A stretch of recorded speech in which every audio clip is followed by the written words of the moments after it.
Zimistan û serd û ma kurk gureta pira. Mav dixêr, mav dixêr şarê ma, mav dixêr şarê Zazon, şarê ma û erciyayê. Mav dixêr. Reyna zê mav dixêr. Evro ma program xwe newira destpêkên çend deqê ma kotî erê beno re reçîyona terîn. Zimistan û serd û beno nîçî. Ma hezkênê dest bi programê xwe bikir, a programê ma zonê Tirkî vêrînora ma hezkên dewam kire. Mêmanê ma evro Elî Heydar Çetaxçîn Xocawo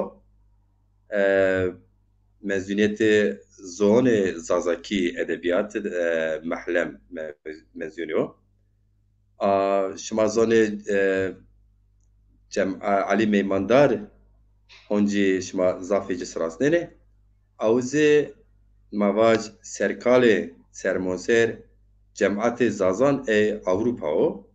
O aktivîst o zî yani her wextê xwe de ma nûştê nizana çand şima qeylbênê nibîne nêzana millet sê ma milletê bindestê azadî wazênê keso şaîr o senetkar o heta kilaman van o nûsen o heta mavacekî seyîdê malla zî beno seva îtîqatê xwe seva zonê xwe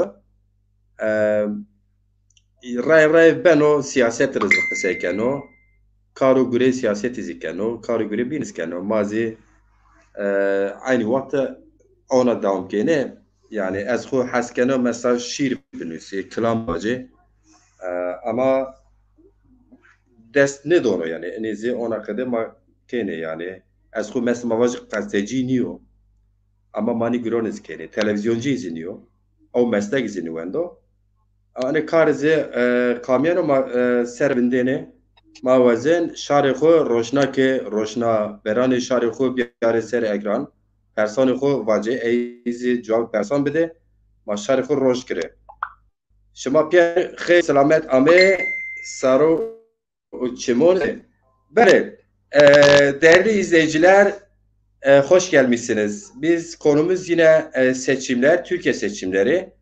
Türkiye deyince tabii ki tek bir etnik kimlikten oluşan bir ulus kast etmiyoruz. Öyle bir gerçekliği yok. Türkiye dedi mi Türk, Kürt, Laz, Çerkes, Zaza ve biz Zaza'yız.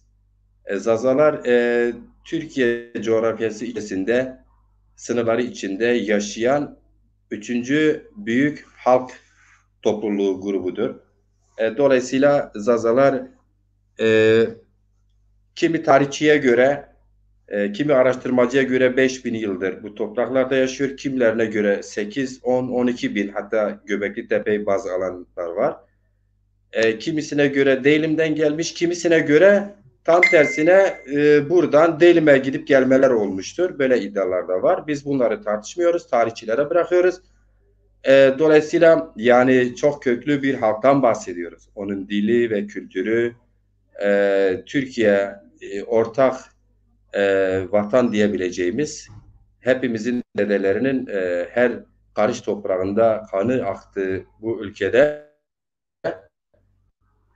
dili 90'lara kadar da yasaktı. Böyle bir dil falan yoktu ama 90'lardan bu yana bir realite gerçeği var artık. Devlette Zaza kardeşlerin diyebiliyor. Seçim en azından. Evet, şimdi 40 yıldan bu yana Zaza ulusal kimliğini, bilincini oluşması için biliyorsunuz Zaza aydınları çok büyük emekleri olmuş. Bireysel olmuş, bazen grupsal olmuş, bazen dernek etrafında bir araya gelmişler. Büyük emekler verilmiş. Zazalar artık o emekleri meyvelerini toplamak istiyor. Yani Zaza artık bugün yavaş yavaş kendini Zaza olarak kabul ediyor. Buna sahip çıkıyor kimliğine. Ama kendisi adına siyaset ya da işte dil kültür çalışmalarında bulunan öne çıkan Zaza aydınlarını daha büyük sorumluluklar yüklemek, daha büyük çabalar içinde olmasını beklentisi içine girmişler. Mesela bugün Türkiye'de sokağa çıkarsanız bu seçim arifesinde bir Zaza cephesinin örgütlü olmasını isteyen binlerce belki milyonlarca Zaza var. Eğer böyle olmamış olsaydı İyi Parti Genel Başkanı Diyarbakır'da merhaba Zaza kardeşlerim hoş gelmişsiniz. Urfa'da keza aynı genel başkan demezdi. Eğer böyle olmamış olsaydı Sayın Ali Babacan bizim iktidar dönemimizde kendi partimizin iktidar döneminde Kürtçeyi Zazacayı anayasal güvenceye alırız. Hatta Türklüğü anayasada tek Türklüğü yerine halkların dil ve kültürünü güvenceye alan yeni bir anayasayı bile teklif ediyoruz demişti. Dolayısıyla demek ki bir dip dalga var. Bunu örgütlemek Zaza aydınlarına düşer başta. Biz bunları konuşacağız. Öncelikle sayın konuklarıma hoş gelmişler diyeyim. Hoş bulduk Burak. Mavfer, hoş bulduk. Hoş bulduk. Evet. İsmail Bira, sen tam ekran yapabilirsen bu arada iyi olur. Onu nasıl hani sen uygulama kısmına gidersen orada tam ekran yapabilirsen iyi olur. Ali arkadaş da ulaştı herhalde olmadı. Yapabilirsen olur. Olmasa da böyle olur. Tamam. Vallahi herhalde bu arada zaten pek. İlhami Tarık Tekin gelmiş, hoş gelmişler. Fatma Dalgıç, Cumali Karaman Hoca, Nevzat Kılıç ve diğer arkadaşlar izleme gelmişler, hoş gelmişler. Zaza Pres Hoca, hoş gelmişsiniz efendim. Peki, ben bir girişte bir Zaza Aydınları klibi vardır. Onu bir paylaşayım. Ondan sonra biz tartışma bölümümüze geçelim. Olur mu?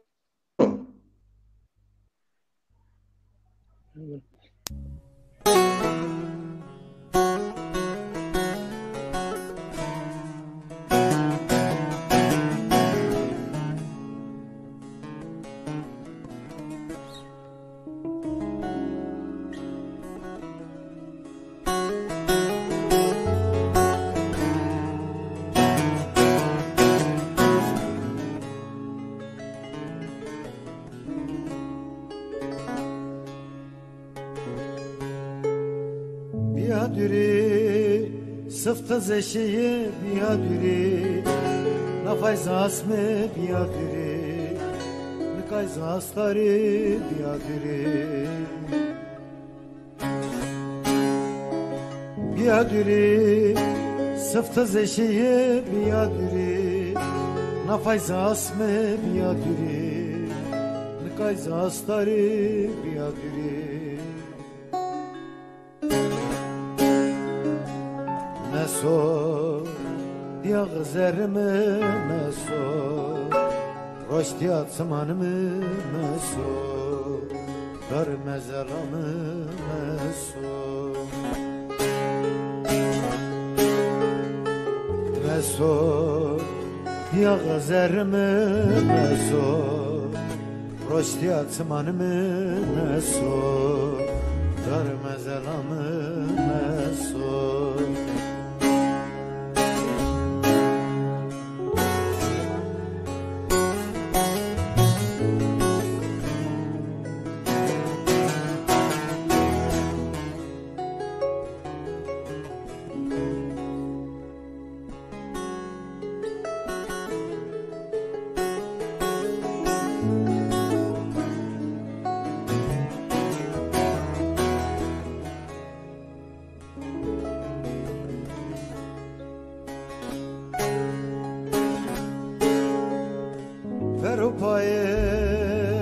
Sekto adreli Kaymoneto astare sodri Asmen akırfıto akırfıto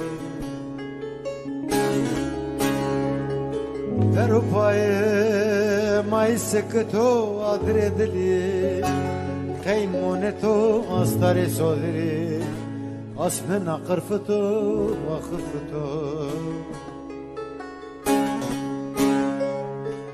مسو دياغ زرمي مسو رشديا تمانمي مسو غرم زلامي مسو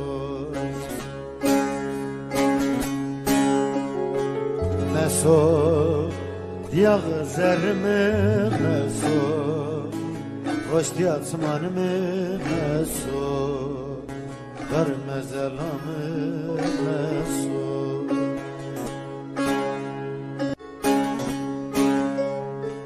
مسو دياغ زرمي مسو رشديا تمانمي مسو غرم زلامي مسو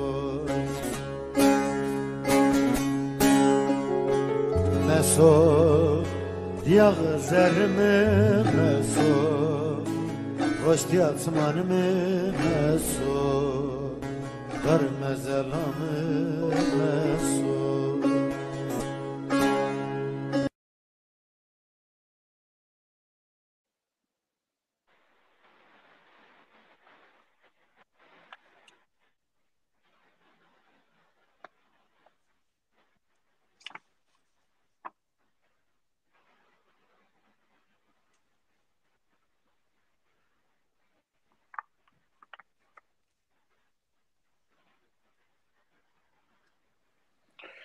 زمان kek macir çeyo sıkıntı biraz ya.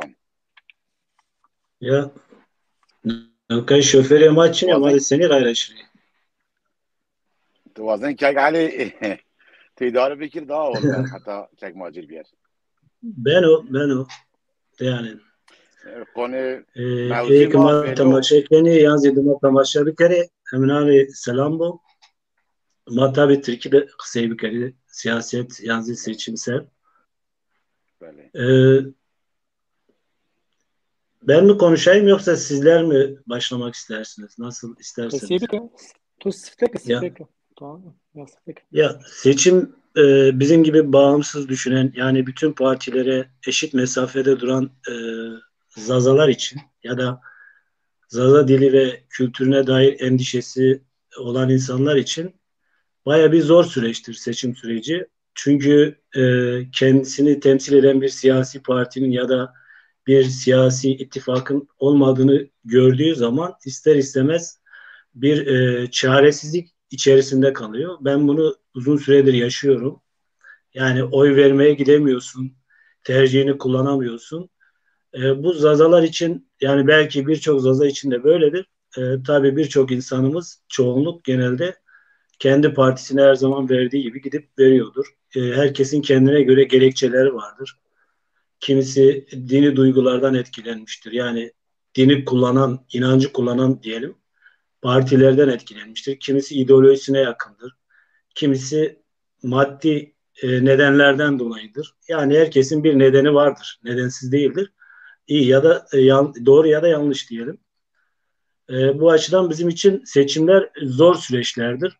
Umarım ki bu seçim olmasa bile önümüzdeki seçim artık biz de sözümüzün söyleyebileceği, rahatlıkla oyumuzu kullanabileceğimiz yani bu parti ya da bu ittifak gerçekten kimliğimizi, dilimize sahip çıkabilecek bir parti ya da siyasi yapı diye bizi temsil ediyor diye gidip oy kullanabiliriz diye düşünüyorum ya da temenni ediyorum.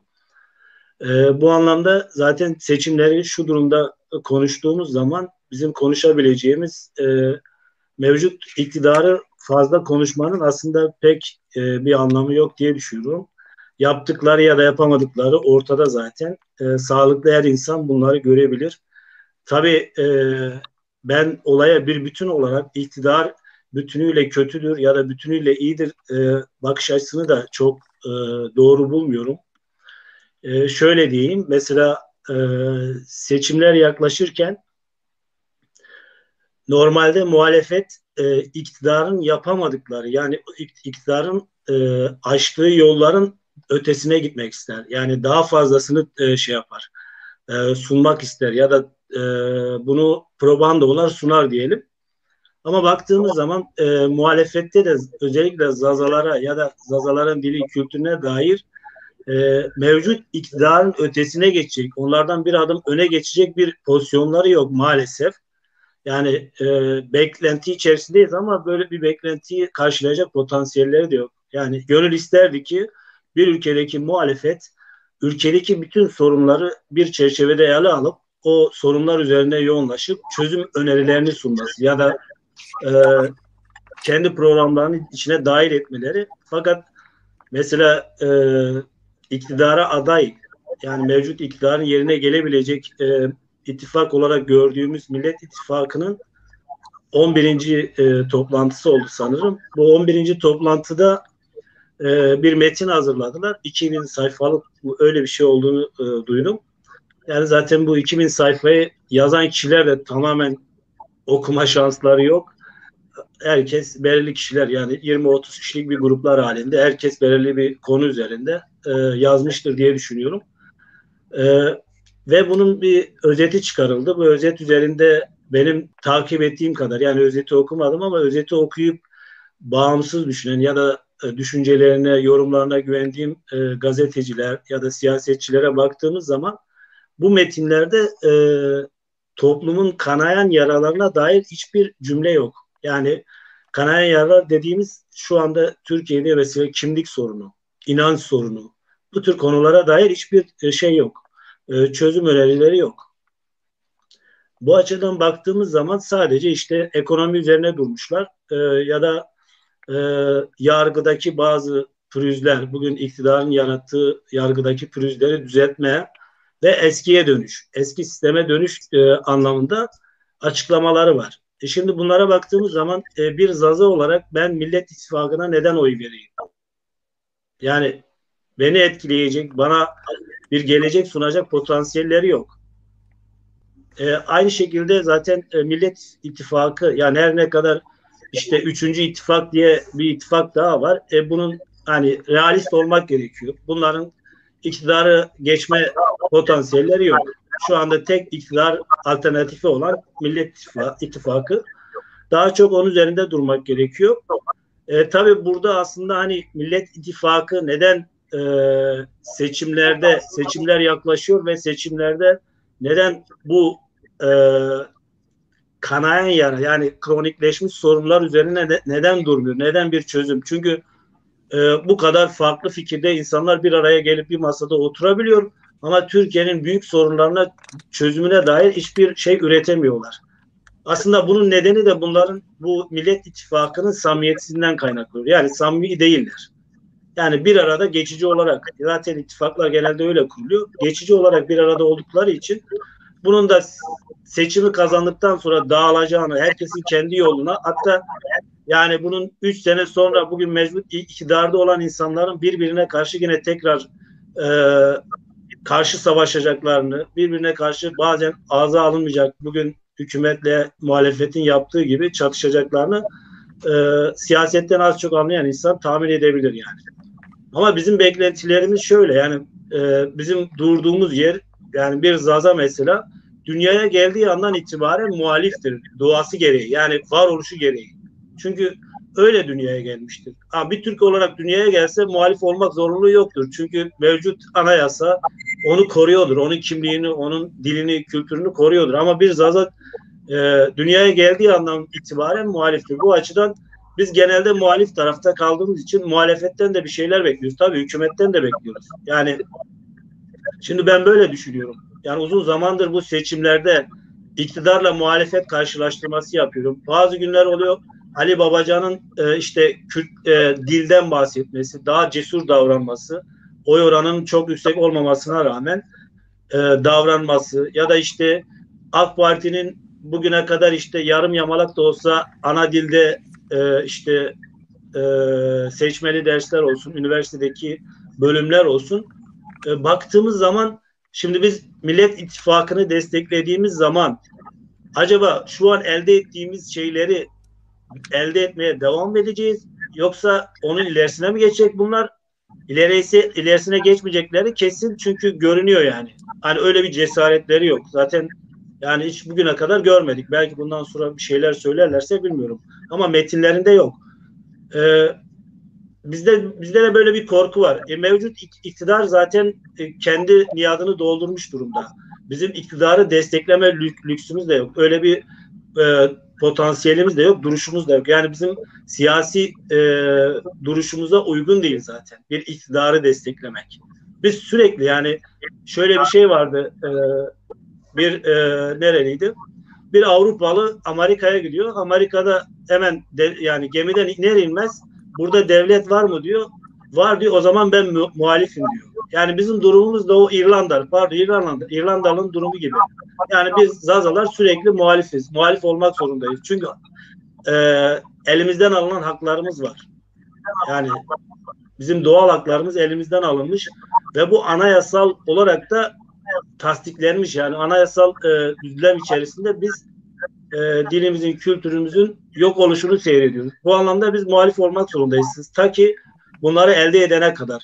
Bizim için hükümetin kim olduğu önemli değil. Yani tabii mesela bugün baktığımız zaman seküler, Kemalist biri için AK Parti olmasın da kim olsun diyebilir. Ama biz öyle bakmıyoruz. Ya da Kemalist bir iktidarda Kemalist iktidar olmasın da kim olursa olsun da demiyoruz. Yani Zazaların özgün bir bakış açısı olması gerekiyor. Yani bu şekilde ancak Zaza kimliğini, Zaza siyasetini oluşturabilir, kimliğini kurtarabiliriz dil ve kültürüyle birlikte.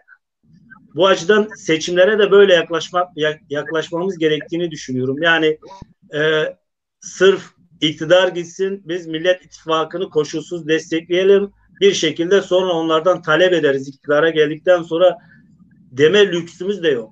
Kendi alternatifimizi yaratmamız gerekiyor. Yani ben seçimlere böyle bakıyorum. Böyle bakmanın doğru olduğunu düşünüyorum. Yani genelde bağımsız Zazaların böyle bakacağını da düşünüyorum. Yani bugün baktığımız zaman bazı kesimler işte HDP'nin içerisinde olduğu 3. ittifaktan bahsediyor. Bizim orayı destekleme şansımız da yok. Onların ortaya çıkaracağı politikada bizim var olma şansımız da yok. Yani bunu çok fazla böyle derinleri açıklamanın da aslında pek yeri ve ortamı değil. Ama ben o ittifakta da Zazaların temsil edileceğini düşünmüyorum. Zaten Lehçe ve Zazaların Kürt olduğu olgusu var oldukça bunun mümkün olmadığını, yani bizim bir araya gelip ortak bir düşüncede, ortak bir amaç ve hedefe yönelmemiz imkansız gibi duruyor. Sonradan çıkacak yeni ittifaklar da oluşuyor. İşte Muharrem İnce'nin Zafer Partisi gibi böyle küçük partilerin oluşturduğu Kemalist, ırkçı bir ittifak da var.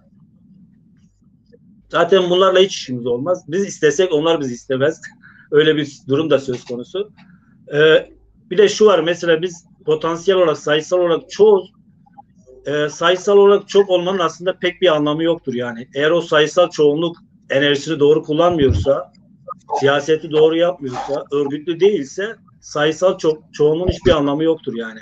Bugün baktığımız zaman 1 milyonluk, 500, yarım milyonluk ülkeler bile vardır. Bunlar örgütlenmiştir, bir halk olarak kendi ülkelerini kurmuşlardır, yasalarını oluşturmuşlardır. Yani ben burada hani ülke kuralım, ayrılalım mantığıyla söylemiyorum. İzleyen arkadaşlarımız yanlış anlamasın. Seçimlerde Zazaların ittifaklara bakış açısı böyle olmalı diye düşünüyorum. Fazla uzun olmasın diye arkadaşlara sözü bırakmak istiyorum. Onların ittifaklara yönelik fikirlerinden sonra bizim neler yapabileceğimiz üzerine ikinci turda konuşabilirim diye düşünüyorum. Teşekkür ederim. Eyvallah, ben teşekkür ederim. Ali arkadaş, sen giriş yaptın. Güzel. Biz düştük hepimiz. Ya herhalde internette bir sıkıntı oldu falan. Gelene kadar, kamera açana kadar Sadece iyi bir sen giriş düştün yaptın. ama. Sesinizi duydum. Aynen. Sadece sen düştün ama. Biz vardık yani. Sen düştün. Ben düştüm ama gelemiyorum çünkü kameram kapanmıştı. Evet. Hatta biraz senin dedikodunu yaptık yani. Sen yoktun diye. Yine ben sen. İyi, Yine güzel. ben sen tarafına. İzleyicilerimiz hoş gelmişler. Bazı izleyici arkadaşlar erken sual ediyorlar. Biz şimdi soruları almıyoruz. Yorumlar gündem dışı olmayan yorumları arada bir okurum. Onu bilginize sunayım değerli izleyici takipçilerimiz. Evet, Sayın Ali Haydar Çatakçı'nın hocam, siz hoş gelmişsiniz tekrar. Ali Meymandar'ın bıraktığı yerden devam etmek isterseniz ne söylersiniz hocam? Teşekkürler. Hoş bulduk. Ma bixir. Sifte iyi ki ma şirken ya kavmi mar sahiri piyonör İslam'ını görmürüz ne? Bir mani bu işi de ma şirkeni ma de fikro peso barakeni piyonör var mı? Merhaba. Bütün izleyicilere, bütün katılımcılara içten selamlarımı sunuyorum. Aktif olarak, izleyici olarak katılmaları, burada hani, sadece pasif bir pozisyonda değil, aktif bir pozisyonda olmaları daha önemli. Daha benim için değerli bir şey. Bu anlamda da kendilerine teşekkür ediyorum. Yani Türkiye'de saat 11'e geliyor. Bu saatte izleyenler gerçekten bu işin tarafı yani olduğunu gösterir. Yani net bir taraf olduklarını gösterir. Bu anlamda hepsine teşekkür ediyorum. Şimdi Ali Meymandar'ın bıraktığı yerden devam edersek Türkiye tarih, yani Türkiye'nin siyasal coğrafya kısa bir tarihsel özet geçeyim. Yani şimdi yani Osmanlı'ya kadar gidebiliriz ama biz Kemalist iktidarla, yani Kemalist Cumhuriyet'le bir de baktığımızda son derece katı bir şekilde son derece yani insan hakları, evrensel insan hakları açısından, demokratik normlar açısından, demokrasi denenmiş, sınanmış, Avrupa'da ya da daha farklı coğrafyalarda yaşanmış demokrasi pratikleri üzerinden düşündüğümüzde, değerlendirdiğimizde son derece antidemokratik bir tekçilik üzerinden, Türk İslam tekçiliği üzerinden bir felsefi ruhu, bir kuruluş paradigması söz konusudur. Ve bu ruh, bu kurucu paradigma bugünkü egemen siyasal partiler olarak gördüğümüz ya da o partilerin ittifak gruplaşmaları, bloklaşmaları, kutuplaşmaları olarak gördüğümüz, tanık olduğumuz, güncel siyasette tanık olduğumuz bu bütün kutuplar bağlayıcı bir. Bunların temel felsefesidir. Yani Millet İttifakı için de bu geçerli. Cumhur İttifakı için de bu geçerli. Onların her bir bileşeni için de geçerli.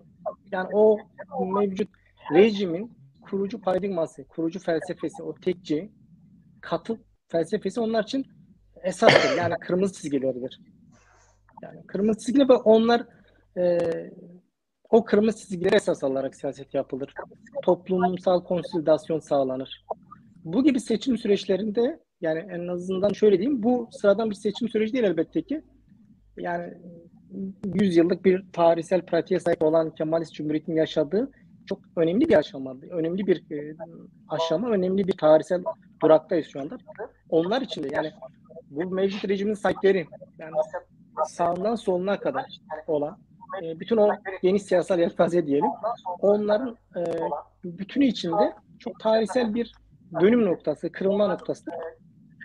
Tabii bu bizim gibi hiçbir şekilde tanınmamış, yok sayılmış, inkarın en katısına maruz kalmış, çeşitli kültürel, etnik soykırımların pratiklerinden geçmiş, hatta ötekinin de ötekisi pozisyona düşürülmüş bir toplumsal kimlik için, etnik kimlik için de bu gibi tarihsel süreçler elbette ki önemlidir. Yani seçim pratikleri benim kişisel fikriyatımda önemsiz değil ama son derece böyle anlamlı, böyle derin anlamlar yüklediğim şeyler de değil. Yani iktidar ve iktidar ilişkilerini değerlendirdiğimizde devlet ve devletin hizmet ettiği ya da tabi olduğu ilişkiler, iktidar ilişkilerine baktığımızda benim için son derece bunun böyle sıra dışı bir niteliği yok. Bugün güncele baktığımızda ise kuşkusuz Zazalar, yani Zazalar, Zaza dili, Zaza kültürü nasıl tanımlarsanız, yani buna dönük hassasiyeti olan, buna dönük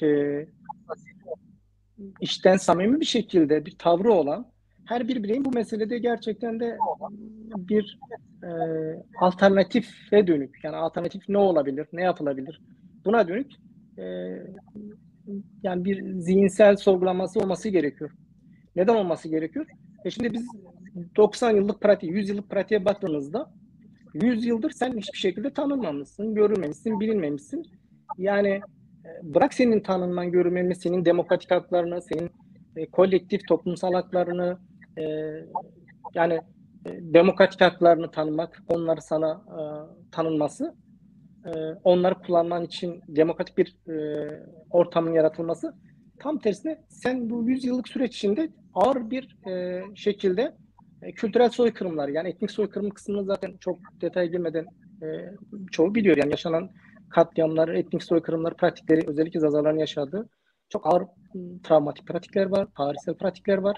Ama bunun devamı olan kültürel soykırım var. Yani dil ve kültürün yok edilmesi, bunun çeşitli politikaları var ve bu 100 yıllık pratik süreç içinde bu siyaset ayağıyla da, yani iktidar ayağıyla da, muhalefeti ve iktidarı da bu siyaset kurumuyla da korkunç bir şekilde pratiğe geçirilmiş, hayata geçirilmiş, uygulanmış. Yani işlerlik kazandırılmış. Şimdi Türkiye'de normal anlayabildiğim, yani standart bir bireyin anlayabileceği bir demokratik sistem yok. Demokrasi yok. Yani demokrasi şayet olsaydı, en azından asgari ölçüde her kesimin kabul edebileceği, uzlaşabileceği bir demokratik sistem olsaydı, işlerlik olsaydı, bugün Zazaların şu an yaşadığı bu tarihsel durumu, bu yani dil açısından baksak da, kültürel açısından baktığımızda da, kimlik olarak baktığımızda, yani bu yaşadıkları trajediyi yaşamamaları gerekiyordu. Yani Zazalar bugün anayasada sadece Zazalar değil, yani bu coğrafyanın asli unsurları olan, yani bu coğrafyanın tarihsel kimlikleri olan, öteki olarak tanımlanan, kodlanan, mevcut tekçi paradigmada öteki olarak, yani bu mevcut rejimin kurucu felsefesinde, ruhunda öteki olarak tanımlanıp kodlanan ve çeşitli baskı politikalarla, çeşitli iktidar politikalarla, yani baskıcı iktidar politikalarla eritilen, yok sayılan, ötekileştirilen çeşitli şekillerde bunları asimile eden politikalarla yok eden bütün ötekiler, yani bütün ötekiler, yani bu Zazalar başta olmak üzere bütün ötekilerin anayasal hakları olan, demokratik hakları olan, insan hakları olarak tanınan, temel insan hakları olarak tanınan anayasada toplumsal sözleşme, yani toplumsal uzlaşma gereği o toplumun yani bir aradalığı, ortak kolektif, yani o coğrafyada ortak yaşam açısından da düşündüğümüzde bir toplumsal sözleşmede tanınması gerekiyordu, bilinmesi gerekiyordu. Yani bunların anayasal hakların tanınması gerekiyordu. Ama biz biliyoruz ki yani gerek devletin mevcut anayasasında, mevcut rejimin anayasasında, gerek kurucu paradigmasında bunun tam karşıtı bir durum söz konusu. Bugün mesela baktığımızda da güncel pratikte bugün yaşanan tarihsel bu aşamada, tarihin bu aşamasında yaşanan kırılmada da işin toplumsal yani siyasal kutuplaşmasına baktığımızda, yani siyasal kutuplaşmaya, yani o kutuplaşmayı yaratan, onun dinamosu olan Millet İttifakı olsun, işte Cumhur İttifakı olsun, bunlar o mevcut rejimin, yani bu bahsettiğimiz mevcut rejimin tarihsel ruhuna uygun, onun genetik kodlarına uygun, onun kurucu kodlarına uygun sürekli politikalar belirliyorlar. Ona dönük çalışmalar, şeyler içindeler, pratikler içindeler. Toplumsal alanı onun üzerinden konsolide etmeye çalışıyorlar. Siyasal olarak konsolide ediyorlar. Konsolidasyonunu sağlamaya çalışıyorlar. Bugün mesela Millet İttifakı'nın işte bu tarihsel süreçteki mevcut AKP ya da Cumhur İttifakı'nın yarattığı bu enkazdan çıkma pratiği olarak neyi sunuyor, topluma neyi veriyor? Yani geçmişe duyulan özlem.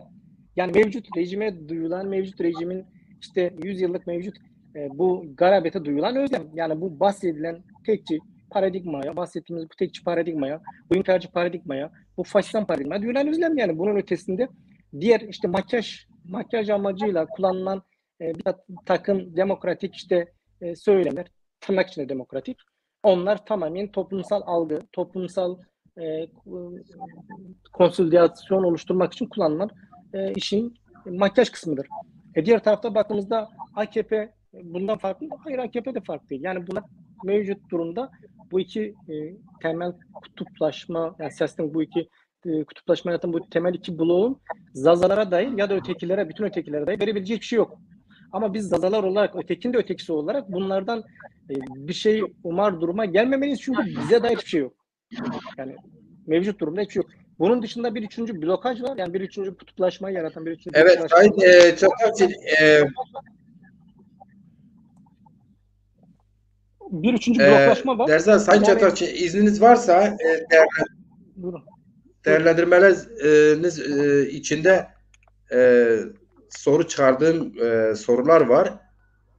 Onları sorarak biraz bunun nedenlerini tabii ki ortaya koydunuz. Zaten hocam şey değil midir? Yani kurucu felsefe bahsettiğiniz kodlar falan bütün ulusal projeler zaten tek kimlik üzeri gitmiyor mu? Yani Türkiye Batı'ya kıyas yaptığımızda diğer ulus devletlere çok Fransız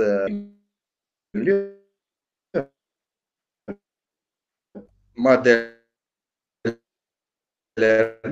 aslında uygun yapmıyorlar mı? Mesela bu kırmızı çizgiler bu nedenle oluşmadı mı Türkiye'deki diğer halklara karşı? Ya ben Yani tam sistem olarak- kendi açısında ulus devlet, ulus milleti yaratma anlamında söylüyorum. Derda senin sesin gitti geldi. Bana mı öyle geliyor? Diğer arkadaşlarda da şey bilmiyorum ama kopukluk oldu arada. Onu söyleyeyim. Sorduğun soruyu tam olarak alamadım ama genel itibariyle bir sonuç çıkardım. Yani şimdi mesela biz uluslaşmanın tarihine baktığımızda, tarihsel dikliğini irdelediğimizde bayağı bir tartışma kaldırır. Yani oraya çok böyle tarihsel dikliğini irdelememekle birlikte yani 1889 Fransız Burjuva devrimi olarak ya da onun önceli tarihsel altyapısına dediğimizde hep bir tartışma çıkacaktır kuşkusuz. Fakat mesela Batı'da elbette ki yani uluslaşma, bilincin oluşması, ulusal kimliklerin tarih sahnesine çıkması, bunun getirdiği toplumsal çelişkiler, çatışmalar ve uçlaşmalar, bundan doğurduğu sonuçlar sadece bizim coğrafya özgü şeyler değildi kuşkusuz. Yani Batı'da da bu meseleler epeyce tarihin önemli bir dönemini, önemli bir kesitini yani kapsıyor ve burada da çok ciddi çelişkiler ve çatışmalar var kuşkusuz. Fakat Batı'da şöyle bir durum var. Şimdi Batı'da birçok mesele elbette ki bu meseleler demokratik yollarla, saf demokratik yollarla yani o demokrasi birdenbire gelip Batı demokrasi yani Burjuva demokrasi dediğimiz şey birdenbire gelip yerleşmedi. Bunun bir tarihsel süreci vardı, evrim vardı ve bu tarihsel süreç evrimde ciddi çelişkiler ve çatışmalar, toplumsal kapışmalar, çatışmalar vardı. Kuşkusuz burada da yaşandı. Ve bu acı deneyimler, kıyımlar vesaire bunun pratikleri süreç içinde bir şey de çıkardı. Yani açığa bir demokrasi pratikleri daha iyi bir demokratik yani Burjuva tırnak içinde Burjuva demokrasi adı altında daha iyi bir demokratik sistem, demokratik pratik, demokrasi pratikleri açığa çıkardı. Bugün açısından baktığımızda Batı'daki uluslaşmayla yani çıkış itibariyle tarihsel çıkış itibariyle demiyorum ama bugün gelen aşamada Batı'daki uluslaşmayla yani bizim gibi coğrafyalardaki uluslaşma önemli ölçüde özgün yönleri var. Yani mesela bir Türkiye'deki Anadolu veya Mezopotamya dediğimiz o coğrafyadaki uluslaşma çok farklı temelde gelişti. Batı'daki çok farklı temelde gelişti. Bunun dinamikleri farklıydı. Bunun belirleyen üretim ilişkilerinde hem dinamikleri farklıydı hem siyasal anlamda dinamikleri farklıydı. Şimdi burada onun aynı zamanda sınıfsal dinamikleri farklıydı. Şimdi bunu açarsak bayağı bir konumuz biraz dağıtmış olacağız. Onun için çok böyle bu kısmına istersen girmeyeyim. Fakat şunu diyebilirim açık bir şekilde.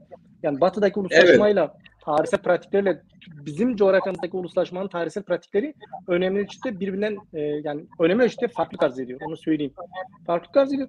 Şimdi Türkiye'deki mesela baktığımızda Türkiye'nin işte mesela yani Lozan'la en basit örneği Lozan'a baktığımızda Lozan'da bile Türkiye'nin gidip orada yani emperyalizme göz kırparken işte azınlık diye tanımlanan işte sadece dinik aidiyetler ki bunlar da işte yani Hristiyan sadece yani Hristiyan inancına mensup olan onlara dönük işte dini azınlıkları kabul edebileceğini söyleyip de ki bu söylemde kalıyor zaten ama hiçbir şekilde etnik azınlıkları, kimlikleri, dilleri bunlara dönük hiçbir şekilde kabul etmeyeceğini belirtip orada da bunun yani diretip bunu kabul ettirir. Yani oradaki o Lozan'da bunu bir başarıymış gibi işte 100 yıldır bize anlatılır. Lozan'daki bu başarıları.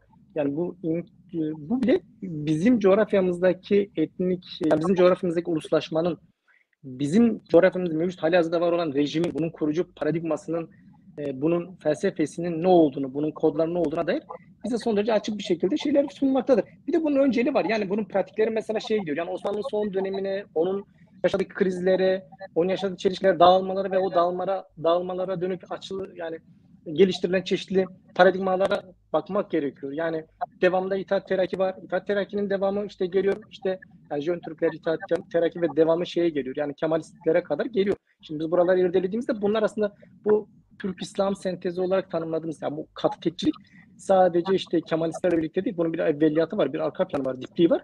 Kuşkusuz Kemalistler de bunu yani Kemalistler bunu son derece katı, son derece faşistan bir şekilde coğrafyamızda hayata geçirmiştir ve bu en yıkıcı bir şekilde, en vahşi bir şekilde Zaza toplumunu vurmuştur. Zaza etnik kimliğini vurmuştur. Yani esasında en yıkıcı, kıyıcı bir şekilde Zaza hem etnik kıyım anlamında hem kültürel kıyım anlamında Zazaları vurmuştur. Zaza ulusunu vurmuştur. Ki bundan ötürü diyorum yani tanımı şöyle bir tanım yapıyorum. Ötekinin öteki pozisyona düşürülmüşüz Zazalar olarak. Bugün güncelde de bu ötekinin öteki pozisyonunu halen koruyoruz. Düşünebiliyor musun? Yani egemen siyasal blokajlara ya da o kutuplaşmalara öz olarak birbirinden farklı olmadığını, bunlar tamamen asıl amacının felsefesinin mevcut rejimin mevcut şeyin sürekli devamlıyken, her alanda devamlıyken, yani ekonomik üretim ilişkilerini tutalım da siyasal alanda, yönetsel alanda bunun devamlıyken esas amaçları, esas şeyleri bunun devamına dönükken ya dikkatini çekerim bunun muhalifi de iktidarda farkı yok yani. Esası rejimin mevcut rejimin devamlıdır. Kuşkusuz bazı farklılıklar vardır. Kuşkusuz mevcut iktidarın kendine göre bir program vardır. Ama temelde bunların ortak noktası birdir. O tekçiliği, o paradigmayı, o kurucu kodların devamlı, süreklidir. Fakat bir de şöyle bir şey vardır. Bilirsiniz yani Türk tarih anlatılarında bir şey var. Devlette süreklilik kavramı vardı onlarda. Yani bir devletçilik böyle anlatılarında bir şeydir. Süreklilik vardır. Yani şeyler değişebilir ama devlette süreklilik. Yani Türkiye'nin de Türk devlet mantığının böyle bir özgün yönler de var. Onun tarihsel anlatılarında, tarihsel paradigmasında.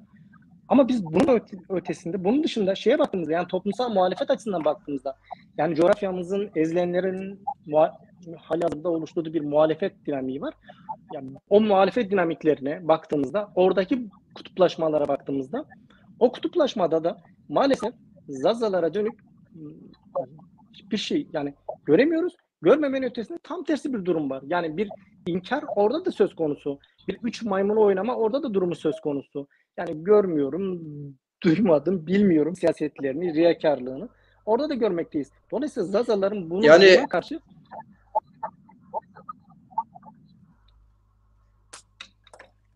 yani Zazaların evet Sayın Hocam Çatakçı yani şimdi şunu mu demeye getirdiniz yani geniş bir teorik değerlendirme yaptınız yani var olan gerçekten bu ülkede duyarlı bütün seküler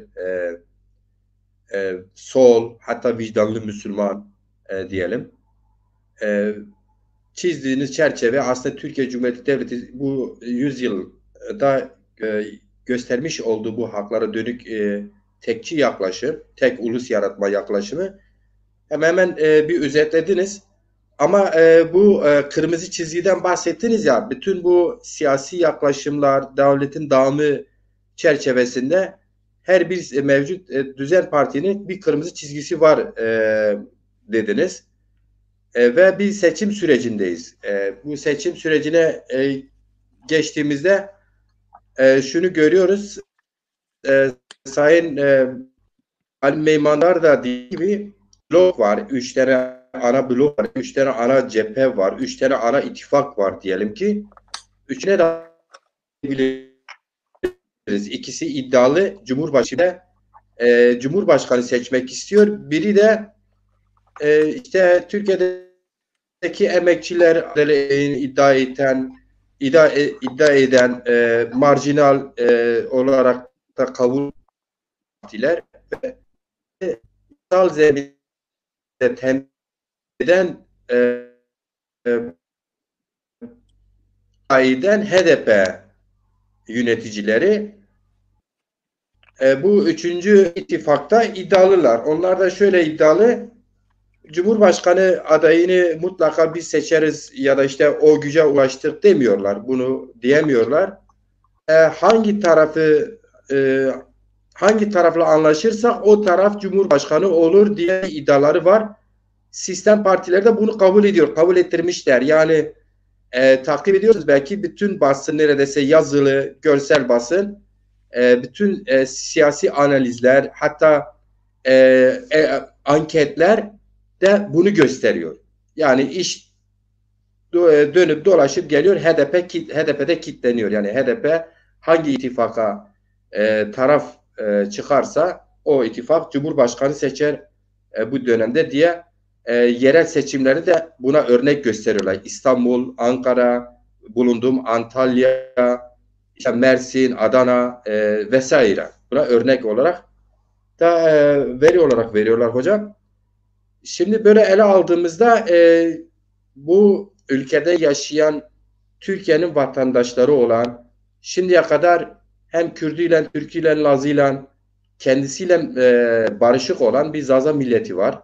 O kadar kendisine barışık hep başkaları için cepheye de başkaları için koşmuş, siyasete de başkaları için siyaset yapmış.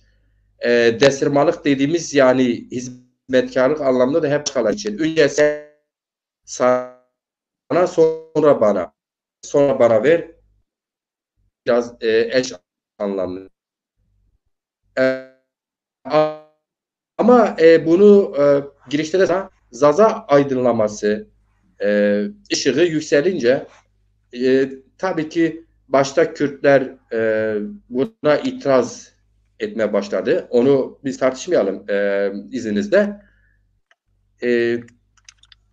Bu Zaza uyanışı, Zaza aydınları getirdi bir noktaya kadar. Yani ilken bir yayın evi, Sayın Ebubekir Pamukçu rahmetlinin başlattığı, sonra dergi ve giderek bu dergilerin sayısı 15-16'ya kadar çıktı. Değişik gruplar, fraksiyonlar hatta anlayışlar çıkarmaya başladılar. Ve neticede geldik dernekleşme, ondan sonra da partileşme. Bana göre partileşme süreci bir halk hareketi iyicene örgütlenmeden biraz erken bir çıkış olmuş, hazırlanmadan bir çıkış olmuştur. Pratikte onu görüyoruz. Şimdi artık Zaza halkı biz Zaza aydınları şuna alıştırdık. Geçmişte bir kısmı kendini Kürt görüyordu. Dolayısıyla orada tatmin oluyordu. Ama sen çıktın buna yok sen Kürt değilsin, Türk de değilsin, sen müstakil bir Zazasın. Onu belli yerlere kanalize ettin. Yani belli bir anlayış kazandırdın. Ulusal kimlik anlayışı kazandırdın. Ona parti kurdurttun. Aydınları kastediyorum. Herkesin emeği var.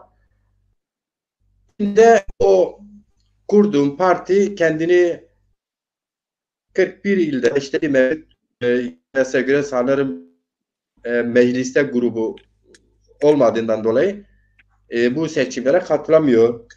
Ve katılamadığı gibi de herhangi bir ittifak tarafında da Zaza olarak yani oturup muhatap alınıp da kabul görülmüyor. Yani Zaza kardeşim deniliyor. Geçmişte Kürt kardeşim denildiği gibi. Şimdi bunu Zazalar tartışıyor. İşte biz de onu tartışıyoruz tam da. Şimdi Zazalar kendi gündemini 40 yıldır yaratmaya çalışıyor ama siyaseten ne yaparsak kendi gündemimizde konsantrasyon yaratıp halkımızın dikkatini kendimize çekmekle birlikte esas olarak muhataplarımız olan işte iktidar, daha sonra ana muhalefet ve diğer muhalefet partileri mümkün müdür? Yani nasıl bir yöntem? Kısaca biraz değinebilir misiniz? Seçimlerle birlikte tabii ki. Tabii ki. Ya ben şöyle düşünüyorum dediğim gibi yani üçüncü ittifak olarak dediğimiz işte en azından demokrasi sorunu olan, demokrasi çelişkisi olan yani demokratikleşme çelişkisi olan buna dönük programları olan üçüncü ittifak demokratik nasıl bir demokrasi algısına, nasıl bir demokrasi programına sahip olduğunu şeyden görüyoruz. Yani bunu bu anlamda verdim. Yani Zazaların görülmemesinden, tanınmamasından. Burada da şunu diyorsun yani burada sen ötekinin de öteki bir pozisyona düşme ifadesi buradan karşılık buluyor. Yani düşünsene bir ülkemizin o demokrasi cephesi dediğimiz yani ezilenlerin işte çeşitli şekillerde ezilenler, baskı altında olanlar gerek emek cephesi, gerek ekonomik sınıfsal olarak gerekse işte kimliksel olarak, aidiyet olarak yaşadıkları çelişkiden dolayı oluşturdukları blokta bile yani Zazalar yok. Karşılığı yok. Zazalarla dair hiçbir şey yok. Enteresan bir şey vardır. Bu coğrafyanın yani Türkiye'nin olarak tanımlanan bu coğrafyanın etnik kimlik olarak, ulusal kimlik olarak üçüncü büyük ulusal kimliği. Yani üçüncü büyük toplumsal kimliği. Yani Türk ve Kürtlerden sonra üçüncü büyük ulusal kimlik, yani azınlık da değil. Yani bu azınlık kavramı saçmalık, kocaman bir saçmalık. Yani bir ulusal kimliktir, yani bir ulusal topluluk burada var. Ve buna rağmen bunların görülmemesi, bunların tanımlanmaması, ki bu kadar yoğun, derin çelişkilerin olmasına rağmen, bu anlamda şeyi düşünüyorum. Yani Zazalar açısından düşündüğümüzde bu demokrasi cephesinin son derece zayıf, demokrasi açısından son derece zayıf, son derece güdük, son derece yetersiz olduğunu gösteriyor. Dolayısıyla Zazalar kendi alternatifini yaratmak zorundalar. Yani yaratmak zorundalar. Bunun için de şöyle bir şansları yok. Yani gecikme, çeşitli siyasal yapılara ancak çeşitli sebeplerden dolayı angaja olma gibi bir lüksleri de yok. Neden yok? Ya sen şunu, ya az çok siyasetle ilgilenen, az çok böyle bu meselelere kafa yoran, yani toplumsal meselelere sosyolojik açıdan bakan, siyasal açıdan bakan, bilimsel olarak bakan şunu görür. Toplumda ve siyasette, toplumsal yaşamda ve siyasette tarihsel bir projeksiyona baktığımızda boşluk denilen bir şey yoktur. Bugün Zazalar özgürlüğünde baktığımızda boşluk denilen bir şeyi kabul etmiyor. Tarihsel gelişim, tarihsel evrim bunu kabul etmiyor. Bakın mesela bugün Zazaların kendi ulusal örgütlenmesi, uluslaşması, yani o milli bilincin oluşmamasından kaynaklı. Bunun tabii çeşitli tarihsel sebepleri var. Yani o 1000 yıllık kardeşlik hikayesinde bunun çok büyük belirleyici bir yeri duruyor ama biz oraya geçelim şimdi. Şimdi biz baktığımızda Zazaların bu treni kaçırmasından kaynaklı, yani bu uluslaşma meselesinin yaşamamasından kaynaklı ne oldu? Bugün Zazaların yaşadığı coğrafyada değmen, işte gerek Ali Meymandar gerek sen belirtiyorsun, yani çeşitli siyasal yapılara Zazalar kaydı, kaç yıl, yani uzun dönemde bu emeklerini buraya aktarıyorlar. En azından biz şöyle diyelim, 70'lerden 80'lerden günümüze kadar ele aldığımızda, yakın tarihte ele aldığımızda, baktığımızda Zazalar çeşitli siyasal yapılara angaja olmuş. Ama bu Zazaların getirisi olan bir şey değil. Bu tam tersine Zazaların yok oluşuna dönük bir şeydir. Yani Zazaların gittikçe, yani bugün baktığımızda toplumsal bünyesinin yaşadığı dağılma, dilin yaşadığı sıkıntıları burada görmekteyiz. Dolayısıyla şöyle bir şey yok, yani boşluk yok. Siyasal alanda, toplumsal alanda boşluk denilen bir şey olmaz yani. Bu işin doğasında böyle bir şey yok. Buradan hareket ettiğimizde Zazalar kendi alternatifini yaratmalı. Yani yaratmalı, bunun başka çaresi yok, bunun başka çözümü yok. Örgütlenmeleri gerekiyor ama bağımsız bir örgütlenme yaratmaları gerekiyor. Yani düşünebiliyor musun? Adamlar rahat bir şekilde, asıl base fark etmiyor. Yani iktidarı ya da muhalefeti fark etmiyor. Ya Zaza coğrafyasının bütün Zaza coğrafyalarında, yani en azından Zazacan konuşulduğu bütün coğrafyalarda örgütlenebiliyorlar. Yani orada Zazaların oyunu alabiliyorlar. Zazaların toplumsal desteğini alabiliyorlar. Ama Zazalara dönük hiçbir şeyleri yok. Hiçbir katkıları yok. Hiçbir şey, yani hiçbir geri dönüş yok. Geri dönüş yok. Şimdi Zazalar bunu görmüyor mu? Görüyor. Dolayısıyla Zazaların bunu gören bilinçli Zazaların şapkalarını önüne koyup düşünmesi gerekiyor. Yani örgütlenme araçlarını, örgütlenme imkanlarını açığa çıkarmak gerekiyor. Bağımsız örgütlenmeyi açığa çıkarmak gerekiyor. Bunun toplumsal ayakları nasıl oluşturabiliriz? Alternatif bir örgütlenmeyi nasıl oluşturabiliriz? Ya bu kültürel anlamda, dil anlamda çeşitli çalışmalar olmalıdır. Bunu yadsımaz. Ama şunu belirtmek gerekiyor. Yani bütün bunların toplamı, yani sen kültür temelinde de örgütlensen, dil temelinde de örgütlensen, yani dile dönük de bir örgütlenme yaratsan, bunun gidip tekabül edeceği şey politik örgütlenmedir. Bağımsız politik örgütlenme. Yani sen kendi siyasal alternatifini yaratacaksın, politik özneğini yaratacaksın. Yaratmadığın takdirde sen ister kültürel temelde örgütlen, ister dil temelde örgütlen, o meseleyi bir yere kadar getirsin, bir yerden sonra onun çözüm yeri, adresi politik alternatifini yaratmaya dayanıyor. Yani politik alternatifi, bağımsız politik özneğini yaratmak durumunda kalıyorsun. O onun taşıyıcı dinamosudur, motorudur. Diğerleri bunu besleyen yan kollarıdır. Yani bunu besleyen önemli dinamiklerdir. Ama esası, bu işin esası siyasal öznenin olmasıdır. Siyasal öznenin tarih sahnesine, Zazaların bir siyasal özne olarak tarih sahnesine çıkmasıyla ilintili bir şeydir. Bu olmadığı içindir ki Zazalar bugün hiçbir şekilde tanınmıyor. Ya işte İYİ Parti'nin genel başkanı gitmiş de Diyarbakır'da şöyle mi demiş, Ali Babacan böyle mi demiş. Bunlar hep hamaset. Bunlar iktidar teknikleridir, yönetim teknikleridir, algı oluşturma teknikleridir. Bunlar biz yeni değil, tanık olmuyoruz. Ya bunlar bizim için yeni şeyler değil. En azından benim için değil yani açıkçası. Bunların bir esprisi yok. Bunların karşılık bulabilmesi için toplumsal bir güç olması lazım. Toplumsal bir gücün kendini dayatması lazım. Bu toplumsal güç nedir? Zazaların, Zaza Ulusal Hareketi'nin oluşması, Zaza Halk Hareketi'nin oluşması ve bunu alternatif bir şekilde toplumsal sahneye, demokratik bir şekilde kendi alternatifini toplumsal sahneye çıkararak orada bunlara dayatması. O alternatifi yaratırsa örgütlü öznesiyle, yani siyasal öznesiyle bu alternatifi yaratabilirse, o işte İYİ Parti'nin ya da bir başka siyasal partinin fark etmiyor, onların söylemlerinin karşılığı belki olabilir. Olmasa da sen o hakkını kendin alırsın. Yani birileri sana bunu bahşetmek durumunda değil. Ya sen zaten bu toprakların asli unsurusuna. Yani diğeri düşünsene, dağdaki gelmiş bağdakini kovuyor şu anda. Bağdakini tanımıyor. Yani bağın asıl sahibini tanımıyor ya, düşünebiliyor musun? Ta Orta Asya'dan çıkıp gelmiş, hikayesini oluşturmuş. Ama buranın kadim yerlisi olan, buranın kadimi olan Zazaların düştüğü hale bak yani. Düşürüldüğü hale bak. Ya bugün duruma baktığımızda bu bize şunu gösteriyor. Yani bizim Zaza aydınları olarak her bir bireyin, yani gerek Zaza aydınları, gerek Zaza politik aktivistleri, gerek sanatçıları, yani bütün bu Zaza camiasını, yani Zaza entelijansı mı dersin, artık Zaza siyasal politik aktivistleri mi dersin, bunun bütün toplamı, yani diline dönük ya da kültürel kimliğine dönük ya da etnik ulusal kimliğine dönük siyasal bir beklenti ve özlemi olan her kim varsa, bu konuda samimi olan bireylere varıncaya kadar bu meselede kendi egolarını, kendi kaprislerini, kendi çeşitli takıntılı durumlarını bir kenara bırakıp gerçekten samimilerse bu meselede Zaza alternatifini yaratmaya dönük enerjilerini, güçlerini, çabalarını birleştirmeleri gerekiyor. Bugün epeyce bir Zaza gücü de var. Yani bu anlamda Zazaların epey de bir ulusal bilince erişmiş, aydınlanmış bir milli bilinç konusunda önemli ölçüde aydınlanmış epey de geniş bir kesim var, geniş bir çevre var. Dağınık, kopuk.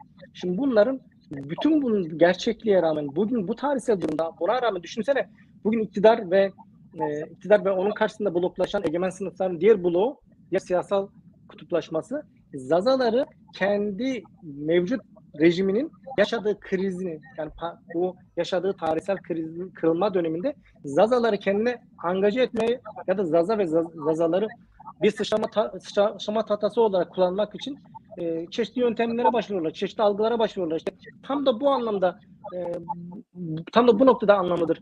İşte İYİ Parti'nin başkanının söylemi ya da İYİ Parti'nin genel başkanının söylemi ya da diğer partinin genel başkanlarının söylemleri. Bu anlamda karşılığı vardır. Bu anlamda karşılığı bulabilir, anlamsal olarak karşılığı bulabilir. Diğer türlü onların Zazalara dönük verebilecekleri çok fazla bir şey olduğunu düşünmüyorum. Zazalar örgütlenebilirse, Zazalar kendi alternatifini yaratabilirse, kendi, tekrar diyorum, siyasal öznesini yaratıp onu köy köy, mahalle mahalle, il il yaratabilirsek, bu da bir emek işidir, efor işidir, çaba işidir, enerji işidir ve ya zaman işidir yani. Ve buraya gerçekten bütünkü bir kolektif enerji, kolektif çabayı aktararak her kesimi ortak bir noktada, ortak bir paydada, ki bu ortak payda nokta bellidir. Zaza kimliğidir, Zaza dilidir, Zaza kültürüdür, Zaza kolektif kimliğidir. Ulusal kimliğidir, kolektif ulusal kimliğidir. Bu noktada ortak bir özne yaratabilirlerse onlara tam da bu nokta onlar açısından, yani o egemen siyasal blokajlar ya da kutuplaşmalar açısından belirleyici, onların karşısında belirleyici bir yerde, yani onların açısından dikkate alınır bir özne olarak onlar o ifadeleri karşılık bulabilir ve Zazalar kendi demokratik haklarını kazanabilirler. Bu tarihsel kırılmadan da kazanımla çıkabilirler. Yoksa diğer tarafta biz bu tarihsel kırılmada, mevcut rejimin bu tarihsel kırılmasında, ki bu tarihsel bir kırılmada bunların hesaplaşmaları bir tarafa bırakalım, ama bu tarihsel kırılmada bizi yok sayan, bizi inkar eden, bizi her türlü kültürel ve etnik soykırımdan geçiren mevcut rejimin dolgu malzemesine dönüşme durumuyla karşı karşıya kalırız. Yani onun dolgu malzemesi durumuna getiriliriz aksi takdirde. Buna dikkat etmek gerekiyor. Tam da bu noktada ben diyorum, Zazaların, kişisel fikrim şu, kendi siyasal öznesini örgütlemeleri gerekiyor. Bunun için de yani bütün Zaza meselesini, bütün kesimleri, yani bütün bu Zaza meselesine tutum sahibi olan bütün kesimlerin bu konuda samimi, içten bir şekilde taşın altına koyması gerekiyor. Sorumluluk üstlenmesi gerektiğini düşünüyorum.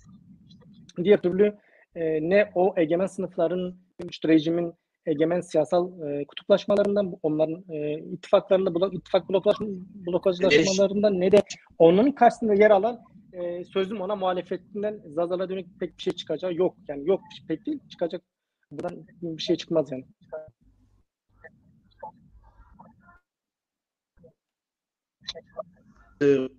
Özel olarak hani ne diğer birleşenleri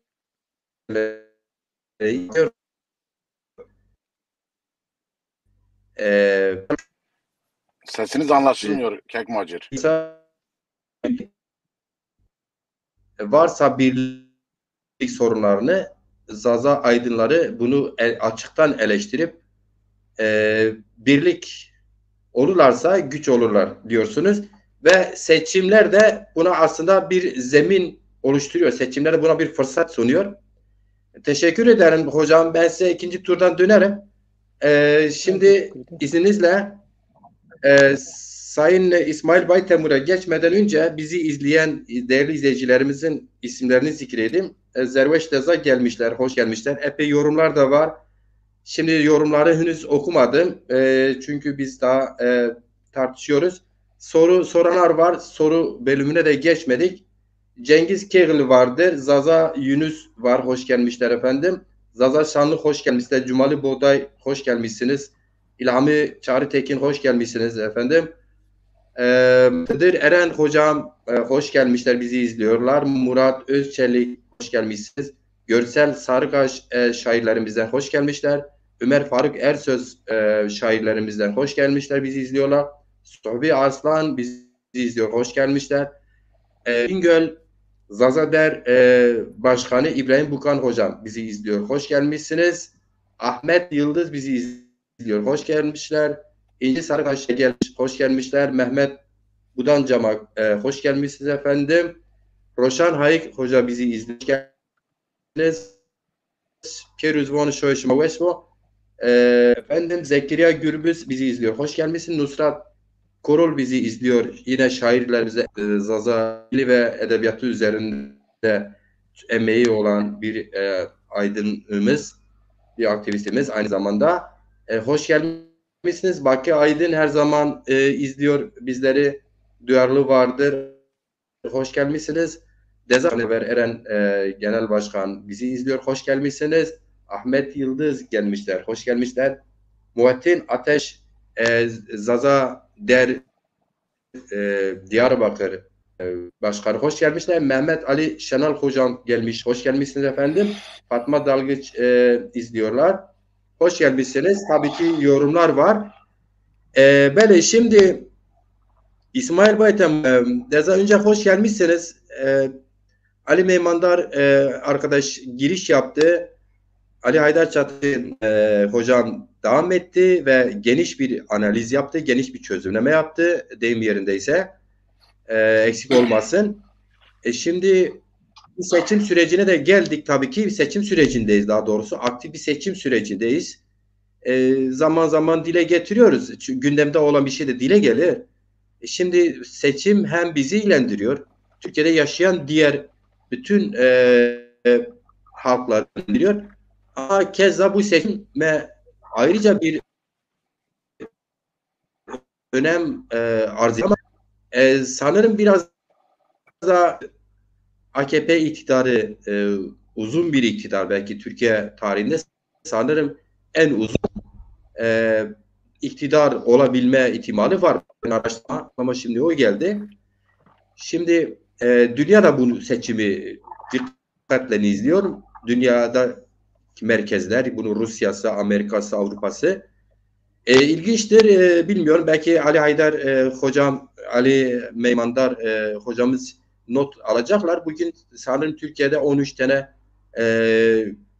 Avrupa, Amerika dahil konsolosluklar kapandı. Niye kapandıklarını da pek açıklayamadılar. Yani böyle bu seçim yılına girdiğimiz bu yılda aslında herkes çalışıyor. Zazalar da çalışıyor. Onu diyeyim. Şimdi İsmail Hocam siz bir şairsiniz, edebiyatçısınız. Keza Ali Meymandar Hocam öyledir. Zazaca edebiyatı üzerinde duruyor. Ali Haydar Çatakçı Hocam keza öyledir. Tunceli Dersim Üniversitesi'nde Zaza Dil ve Edebiyatı mezunu hocası olarak mezun oldu. Zaza aydınları yıllardır başlatmış olduğu bu özgürlük, Zaza için özgürlük alanı, Zazalara demokratik kimlik kazandırma, ulusal kimlik kazandırma mücadelesi gelinen noktada artık Zaza halkı yeterli görmüyor. Seçimlerde biz niye güçlü değiliz? Soruluyor. Bu hepimizi de yönlendiriyor. Aslında bütün halklarda mücadeleler böyle. Halk bir nokta artık onu yöneteni yetersiz görür, öneriler getirir. Daha iyisi olması için de Bu bizde de Zazalarda da artık o noktaya gelindi. Yani bizim karşıtlarımız, bizi lehçe kabul edenler dahil isterler artık biz seçimde bir güç olalım, muhatap olalım. Yani öyle bir noktaya gelmiş. Çok iyi biliyoruz kendini işte Zaza Türk, Zaza Kürt olarak kabul eden kesimler var. Birebir konuştuğum insanlar ya işte siz seçimlere nasıl katılırsınız? İşte Zazalar, bağımsız, yurtsever Zazalar bu çabaları mesela seçim sürecidir. Nasıl yeni bir gelişme var mı? Niye mesela Zazaların Biricik Partisi Dezapar örgütlemesini tamamlamadı? İster istemez biz Zaza kimliği önde göründüğümüz için muhatap oluyoruz. Mutlaka Dezapar bundan daha fazla muhatap oluyor. O arkadaşlar da Dezapar'da arkadaşlar da katılırlarsa link isterlerse göndeririz. Bu seçimleri tartışıyoruz. En çok siyasi partileri ilgilendirebilir. Şimdi ek olarak Sayın Çatalçı'nın değerlendirmelere ek olarak bölümde bir şey söylemek isterseniz buyurunuz efendim. Sizi biraz dinleyelim. Siz nasıl değerlendiriyorsunuz? Teşekkür ediyorum. İzleyiciler bizden görünmüyor. Hepsine hürmetlerimi dile getiririm evvela. Sayın hocam Çatakçın ve Ali Meymanlar hocamız güzel bir izahatta bulundular. Onlara karşın değil de ilaveten söylemem gerekiyorsa öncelikle bunu söyleyeyim. Gönül isterdi ki burada ses bana geri geliyor. İsterseniz mikrofon mu açık birinin? Ses bana geri geliyor. İsterseniz mikrofon mu açık birinin? Cihazlardan olur. Ali Haydar Çatalçın hocam da konuştuğu zaman artık eğer hareketinde mikrofonlarımızı kapatarsak evet. Şimdi konuya gelirsek gönül isterdi ki bugün burada edebiyattan konuşalım. Sanattan konuşabilelim. Daha bir verimli görürdüm. Ama maalesef bizim toplumumuz yani demokratik olarak gelişmiş toplumların aksine her şeyle tepeden tırnağa siyasetle ilgili bir durumdadır. Sanat da yapsan, edebiyat da yapsan sonuçta bunlar da bir yerde siyasetten kopamıyorsun. Her şey siyasete bağlı bir topluluğuz biz, toplumuz. Maalesef bu böyledir. Ama tabii ki gelişmiş, demokratik olarak gelişmiş ülkelere baktığınız zaman siyasetin bu kadar önemi veyahut da seçimlerin bu kadar önemi yoktur. Bu bizim toplumlarda olduğu kadar daha çok öyle bir toplumda olsaydık belki hiç siyasete ulaşmadan şeyle alakalı var mı acaba? Yani Zaza sanatçısının, edebiyatçısının, şairinin yani şeyle alakalı olabilir mi? Siz dediniz ya işte edebiyatçı da olsak, şair de olsak, sanatçı da olsak bir yerde siyasete bulaşıyoruz ya da bulaşmak zorunda kalıyoruz. Şeyle alakalı olabilir mi yani? Diyelim ki Zaza örgütlemesi siyaseti kendi görev ve sorumluluklarını yerine getirmiş olsaydı bu alanda sanırım edebiyatçı, şair, sanatçı daha çok kendi işinde yoğunlaşır olmaz mıydı? Kimse eleştiri getirmekten ziyade şöyle söylesem daha iyi olur. Yani daha toplumsal... Yok eleştiri değil, genel değerlendirme. Siz nasıl bakıyorsunuz mesela?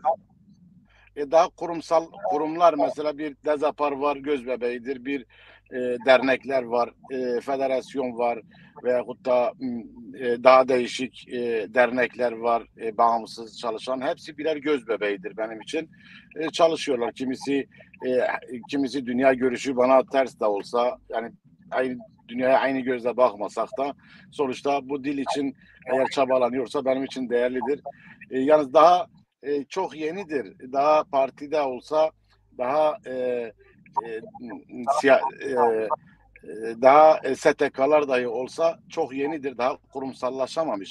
Onlar kurumsallaşmış olabilmiş olsaydı belki bir edebiyatçının veyahut da bir yani kendimi kastederek söylemiyorum. Bir edebiyatın veyahut da bir sanatın sanat yapan bir kişinin sanatta kalma lüksü olabilirdi. Ama bugün daha bu STK'ların veyahut da kurumların da kurumsallaşamamış olmaları, daha o dereceye gelmemiş olmaları ister istemez topyekün insanları ve özellikle de bizim topluma özgü olan, yani daha demokratik gelişmeyi sağlayamamış toplumlarda siyasetin her şeyin önünde olmasından kaynaklıdır biraz da. Bu yüzden topyekün tepeden tırnağa siyasete bulaşmış, siyasete bulanarak yaşayan bir toplumuz maalesef. Bu böyledir. Güncele gelince evet, Zazalar 40 yıldan fazladır bir çabanın içinde. Sayın diğer Ali Çatakçı hocamla Ali de konuda soracağım soru. İsmail Dezan, anlıyorum. Sayın Çatakçı ve Sayın Meymandar da not tutabilirler. Önemlidir. Peki şeyle olabilir mi? Alakası bana göre var da sorayım. Yani Zazaların çıkışı biraz kültürel bir çıkış oldu. Siyasi bir çıkış olmadı. Yani Zazalar adına siyasi çıkışlar son yıllarda biraz gelişti. Aslında bununla da alakalı olabilir. Sayın ölümsüz Ebubekir Pamukçu biliyorsunuz yani yayın eviyle başladı. Zaza dili, kültürü, ulusu, müstakilliğini Zaza diline sahip çıkarak dergi işte Arya dergisini kurarak da yayın evi kurarak başladı. Bakıyoruz diğer bütün aydınlar hemen hemen o noktada. Hatta Türkiye'de kurulan Zaza derler de dil kültür. Bana göre ben son zamanlarda bunu işte hani sonuçta Zaza halkı da farklı talepleri var. Farklı aydınların ileri talepleri var, yani özgürlük talepleri var. Yani dili anayasal güvence altına alma en azından talepleri oluştuğu için bu giderek Türkiye'de böyle siyaset biraz her zaman toplumu yönetme, yönlendirme, şekillendirme, şekil verme etkisiyle Zazalar artık bunu siyasetten de güçlü olmak istiyor Zaza halkı. Aslında özünde yani Zaza sanatçısı, şairi, edebiyatçısı siyasete bulaşması biraz da doğaldır. Zaza eşittir siyaset. Zaza eşittir politik. Zaza eşittir aslında 90'lara kadar bu ülkede yasaktı. Bu da normal aslında. Bu kısmı çok da ben yadsınmıyorum yani. Olabilir yani şairler, sanatçılar ki her toplumda da ezilen toplumlarda şairler, sanatçılar özgürlük yapmıştır. Evet. Ben bir iç geçirerek söyledim. Keşke biz iç geçirerek, yani keşke öyle bir toplumda olmuş olsaydık, sanatla edebiyatla daha güzel bir dünya yaratmaya çalışsaydık felsefeyle veya da. Ama maalesef siyaset her şeyin önüne geçmiş, her şeyin önüne bir karabasan gibi kapatıyor. Dolayısıyla kendi kurumlarımız veya da STK'larımız daha kurumsallaşmadığı için ister istemez bir yerde bir fırsat veya da bir seçim varsa, acaba bu seçimde, yani güncele gelirsek buraya, acaba bu seçimde özellikle bu seçimde Zazalar için bir herhangi kim ne diyor, kimden bir ses var veyahut da hangi parti ne diyor diye insan kulak kabartmadan duramıyor ister istemez. Ama baktığımız zaman genelde benim şahsen gördüğüm var olan iki ana damar var, iki ana birleşmiş ittifak var. Cumhur İttifakı ile Millet İttifakı. Hepsi var olan sistemin partileri, yani sistemi ayakta tutabilmek için çabalayan partiler. Yani bunların dışında bir söylem geliştiren, bu noktanın dışında bir söylem ben görmedim. Düzeltilsin. Bunun dışında yani bu söylem sistemi ayakta tutmak, sistemi daha dediğiniz gibi Ali hocamın dediği gibi yani o geçmiş şaşalı dönemin hayaliyle yaşanıyor bir yerde. Dolayısıyla bu var olan ittifakların hemen hemen hepsi. Evet. Dünyada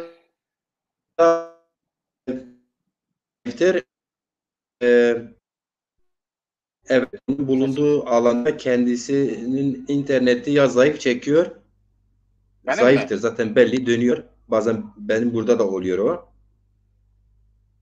Benim Evet benim mi? İsmail Bey Temur sen tamamla istersin de. Evet. Evet.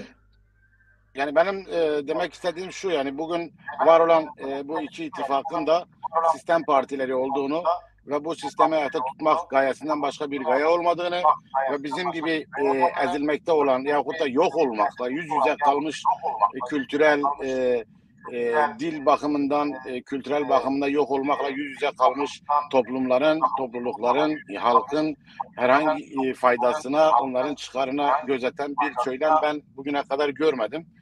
Dolayısıyla buradan bir medet beklemek de bana göre pek çare görünmüyor maalesef. Ama burada Zazaların yapması gereken neyse bunu gerçekten de bu fırsat bugün bana göre 100 yılın 1000 yılın fırsatıdır. Çünkü Zazalar gerçekten bundan 5 yıl öncesine kadar 10 yıl öncesine nazaran bugün gerçekten bir duyarlılık yaratılmış. Herkesin emeği var. Bugün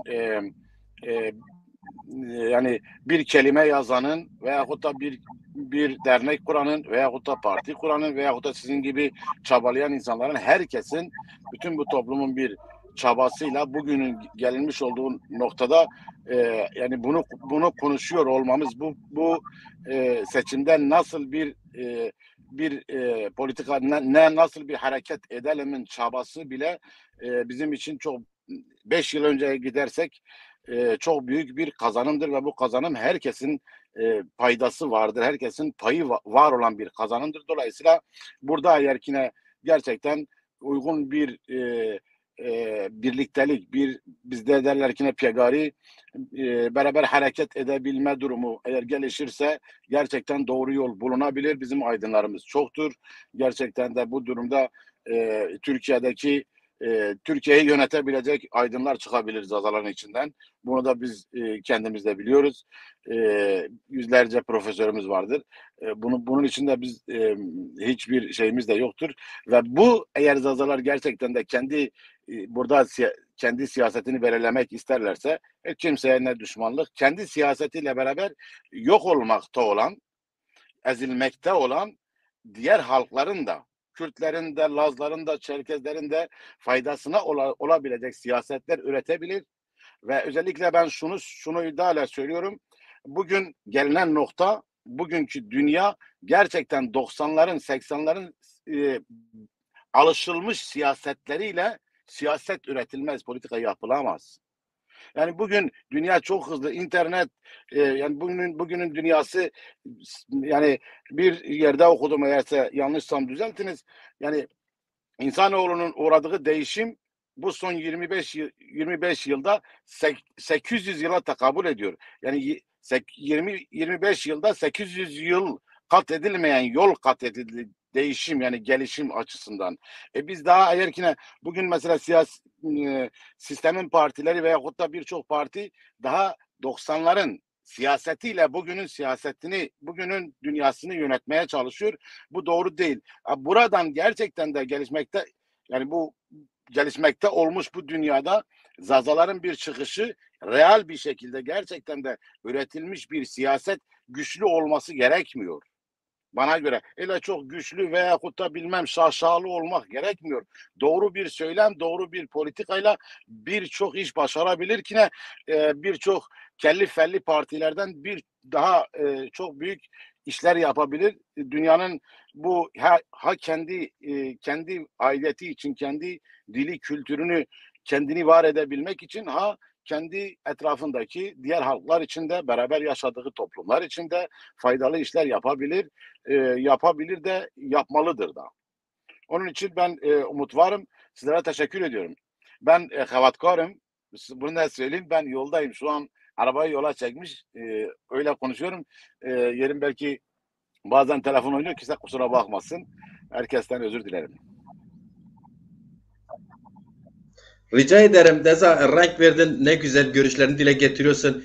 Bütün Zazalarda her fert istersen gerçekten imam, köy imamı olabilir, cami imamı olabilir, menzin olabilir. Dedim ya, şehit olabilir. Yani ulusal Evet, kimlik sorunu herkesin yani şunu da sorunudur. ekleyeyim, Köylüsünden tut yani işçisine kadar. eğer E, müsaadeniz varsa şunu da ekleyeyim Macir Bey. Eskiden dedim ya, bugünkü dünyada tabii. gerçekten 90'ların dünyası değil, veyahut da yani eskiden bilgi dediği zaman Buhara'ydı, Taşkent'i, Semerkant'ı, Bağdat'tı, bilmem Kahire'ydi. Oralara gidip bilgi ediniliyordu. Bugün bilgi tuşun altındadır. Yani bugün bir parmağının dibindedir. Dünya çok farklı bir dünya oldu.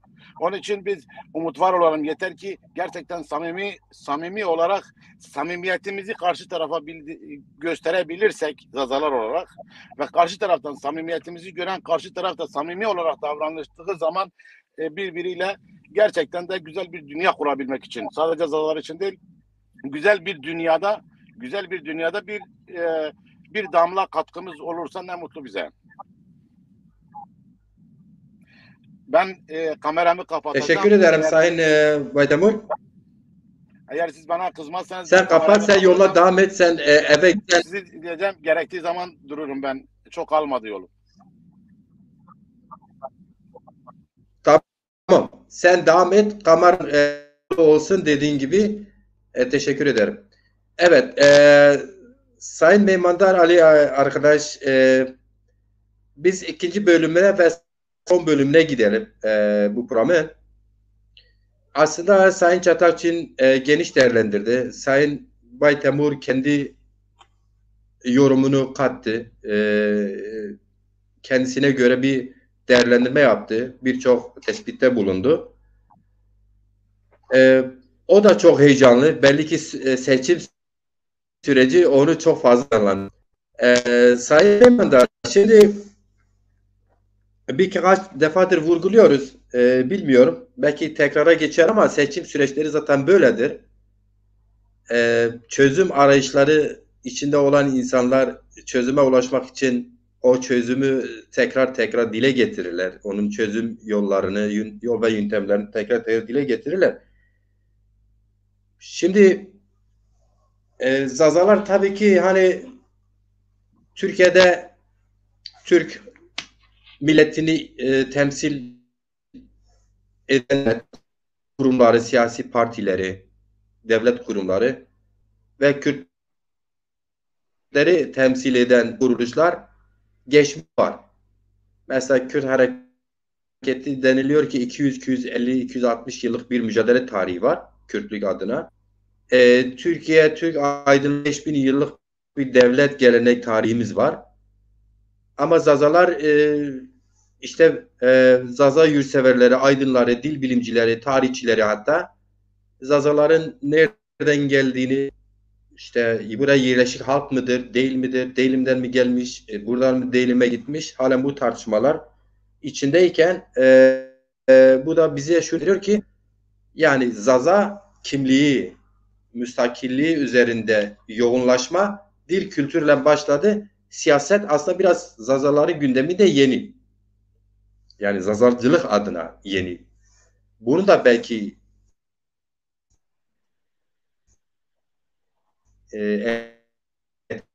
etkisinden olma halkı adına siyaset öğretmeye çalışan Dezapar, Dezapar da çok sonra kurular bütün illerde hemen 41 ilde de bütün illerde örgütlendi ama Zaza siyaseti burada hem yerelde merkezlerinde yani Zaza merkezlerinde bile örgütlenemedi. Bunu nasıl değerlendirmek lazım? Sonuçta seçim Zazalar seçime gidecek, oy verecek. Yani Zazalar bugün istiyor ki kendi partisi, kendi temsilcisi olsaydı, onu temsilen bir hareket olsaydı, bir blok olsaydı, hatta da bloğun içinde olsalardı Zazalar da o bloğa gidip rahatlıkla, gönül rahatlıkla oy verebilsinler. Şey olabilir mi? Yani Sayın Cumhurbaşkanı mesela geçen gün bu Hüdapar'ı çağırdı. Hüdapar'ın da belli bir yüzde oyu yok. Sanırım örgütlenmiş. Ülke genelinde 41 ilde ama muhatap alınıyor yani iktidar tarafında. Yine Dezapar'dan çok önceden kurulmuş. Hatta 40-50 yıllık kurulmuş Kürtler adına siyaset yapan birçok yasal parti var. Onlar da örgütlenemedi. Yani Sayın Cumhurbaşkanı Hüdapar'ı çağırıp muhatap alıp konuştuysa mutlaka hani bir oydur mantığıyla görüşme yapmış olma olasılığı yüksek. Acaba diyorum Dezapar'ı da Millet İttifakı ya da Cumhur İttifakı önümüzdeki günlerde olası bir görüşme sürprizi yaşanma olasılığı mümkün müdür? Nasıl değerlendiriyorsunuz? Ya siyasette her şey mümkündür. Özellikle Türkiye'de insanlar genelde şeye bakmıyor, yani toplumun çoğunluğu kişinin siyasetçinin etik davranıp davranmadığını, dürüst olup olmadığını pek önemsemiyor. Yani kişinin kendi yararına olup olmadığını, kendi yararına siyaset yapmadığını ya da kendisinin çok önemsediği bir olguya dair cümleler kuruyor mu, onu savunuyor mu, ona bakıyor. Yani insanlar genelde buna baktığı için, yani normalde baktığımız zaman biraz önce Hüdapar'dan ya da farklı siyasi akımlardan bahsettin. Mesela bu akımlar her ne kadar sayısal olarak mesela oy potansiyelleri işte 100 bin, 200 bin olsa bile bunları besleyen bir olgu var yani. Hüdapar'ı besleyen zaten bildiğimiz gibi Türkiye'de az çok siyaset bilen insanlar Hizbullah gibi bir yapı üzerinden şekillendi. Kürt siyaseti bugün 6 milyon oy almasına rağmen aslında ödenen bedellere baktığımız zaman, yani kendini üzerinden var ettiği bedele baktığımız zaman aslında çok fazla bir başarı olarak görmüyorum. Çünkü o yaşanan bedeller, verilen bedeller ya da yani şey olarak demiyorum. Mesela değil mi? Uzun süredir bir mücadele veriliyor. uzun 260 sürelik yıldan bir bahsediyor. mücadele 250 yıldır ama mücadele ediyoruz diyorlar. bir Evet. mücadele değil. Yani 12 Eylül'ün şeyini de onun üzerine koydular. Yani bu Diyarbakır zindanlarında yaşanan insanlık dışı işkenceleri falan göz önünde bulundurduğumuz zaman bütün hepsini Kürt siyaseti kendine kanalize etti. Kendi siyasetine kanalize etti. Elde edilen başarı da çok fazla yüksek bir başarı. Türkiye coğrafyasında çok başarı olarak görülmeyebilir de. Tabii temsili olarak sonuçta Kürtleri temsil ediyor. Kürtler bir anlamda her seçimde ya da her farklı gündem oluştuğunda kendilerini o gündemin içerisine sokabiliyorlar bir şekilde. Kürtlerden bahsediliyor. Kürtler Türkiye siyasetinde bir anlam ifade ediyorlar. Bunun gibi nice şeyler. Yani Zazaların henüz böyle bir kendilerini böyle bir şeyin üzerine temellendirip oradan kendilerini var edecek henüz bir siyasi olgu yok. Şimdi mesela Dezapar beklenen düzeyde bir potansiyele ulaşıp farklı siyasi akımlarla bir çatışma içerisine girdiği zaman, çatışmadan kastım şey değil, bir silahlı çatışma değil, fikirsel çatışma. Ondan sonra yavaş yavaş bir olgu oluşmaya başlar. Yani bir değer, bir sahiplenme dürtüsü oluşmaya başlar. Ondan sonra konuşulabilir. Ama Dezapar'ı bugün Yani şey mi bahsediyorsunuz? Evet. Sayın Mimandar. Evet. Tartışma değil ki tabii ki ben buna da formüle ediyorum. Açık siyaset. Yani açıktan siyaset. Türkiye'de iktidar partileri kimse sözünü saklamıyor. Hakaret de olsa hakaretini de yapılıyor. Az çok. Gördüğüm kadarıyla sanırım Zaza tabii ki Zaza Aydın'ın duyarsızlığı da katarsak biraz yalnız bırakılan bir konusudur. Onu da söyleyelim yani. Biz yaparken onu da söylersek biraz açıktan bir siyaset sanki yapılamadığından dolayı. Mesela şöyle bir örnek vereyim. Ben diyelim ki Zaza Hareketi'nin ileri gelenleriyim. Hatta genel başkanıyım. Yardımcılar. O dar grubun içindeyim. Siyaset öğretmem gerekirken Zaza toplumunun gündemini belirlemem gerekirken burada pasif kalabiliyorum. İşte mesela siyasi analizler, programlar, yazılar, makaleler yazacağıma buna çok fazla önem vermiyorum gibi bir yaklaşım ben şahsen görüyorum. Mesela ben Türkiye'deki bütün siyasi partilerin liderleri hatta sözcüleri sürekli kendi partisinin politikasını belirleyen argümanları kullanıyorlar. Kendi kitlelerine sürekli böyle motive ediyorlar, ayakta tutuyorlar. Zaza Hareketi'nde biraz bana göre böyle açık siyaset öğretmeme olayından dolayı kitleler Zaza Hareketi var mı yok mu? Yani geniş Zaza kitleleri duyarsız kastım yani duyarlı, bağımsız Zaza düşünürleri, aktivistleri çıkarırsa ki bunlar da çok bölük pürçüktür yani kendi içinde. Çok fazla bölünmüş. Diğer kitleler mesela işte yani MHP tabanı Zazalar, AKP tabanı Zazalar, HDP tabanı Zazalar ve diğer partiler tabanı Zazalar, oy veren Zazalar aslında birçoğu Deza Parti'nde bir haberler. Yani bu ben biraz şeye bağlıyorum. Ya nasıl derini bilmiyorum. Açıktan siyaset olmadığından daha çok böyle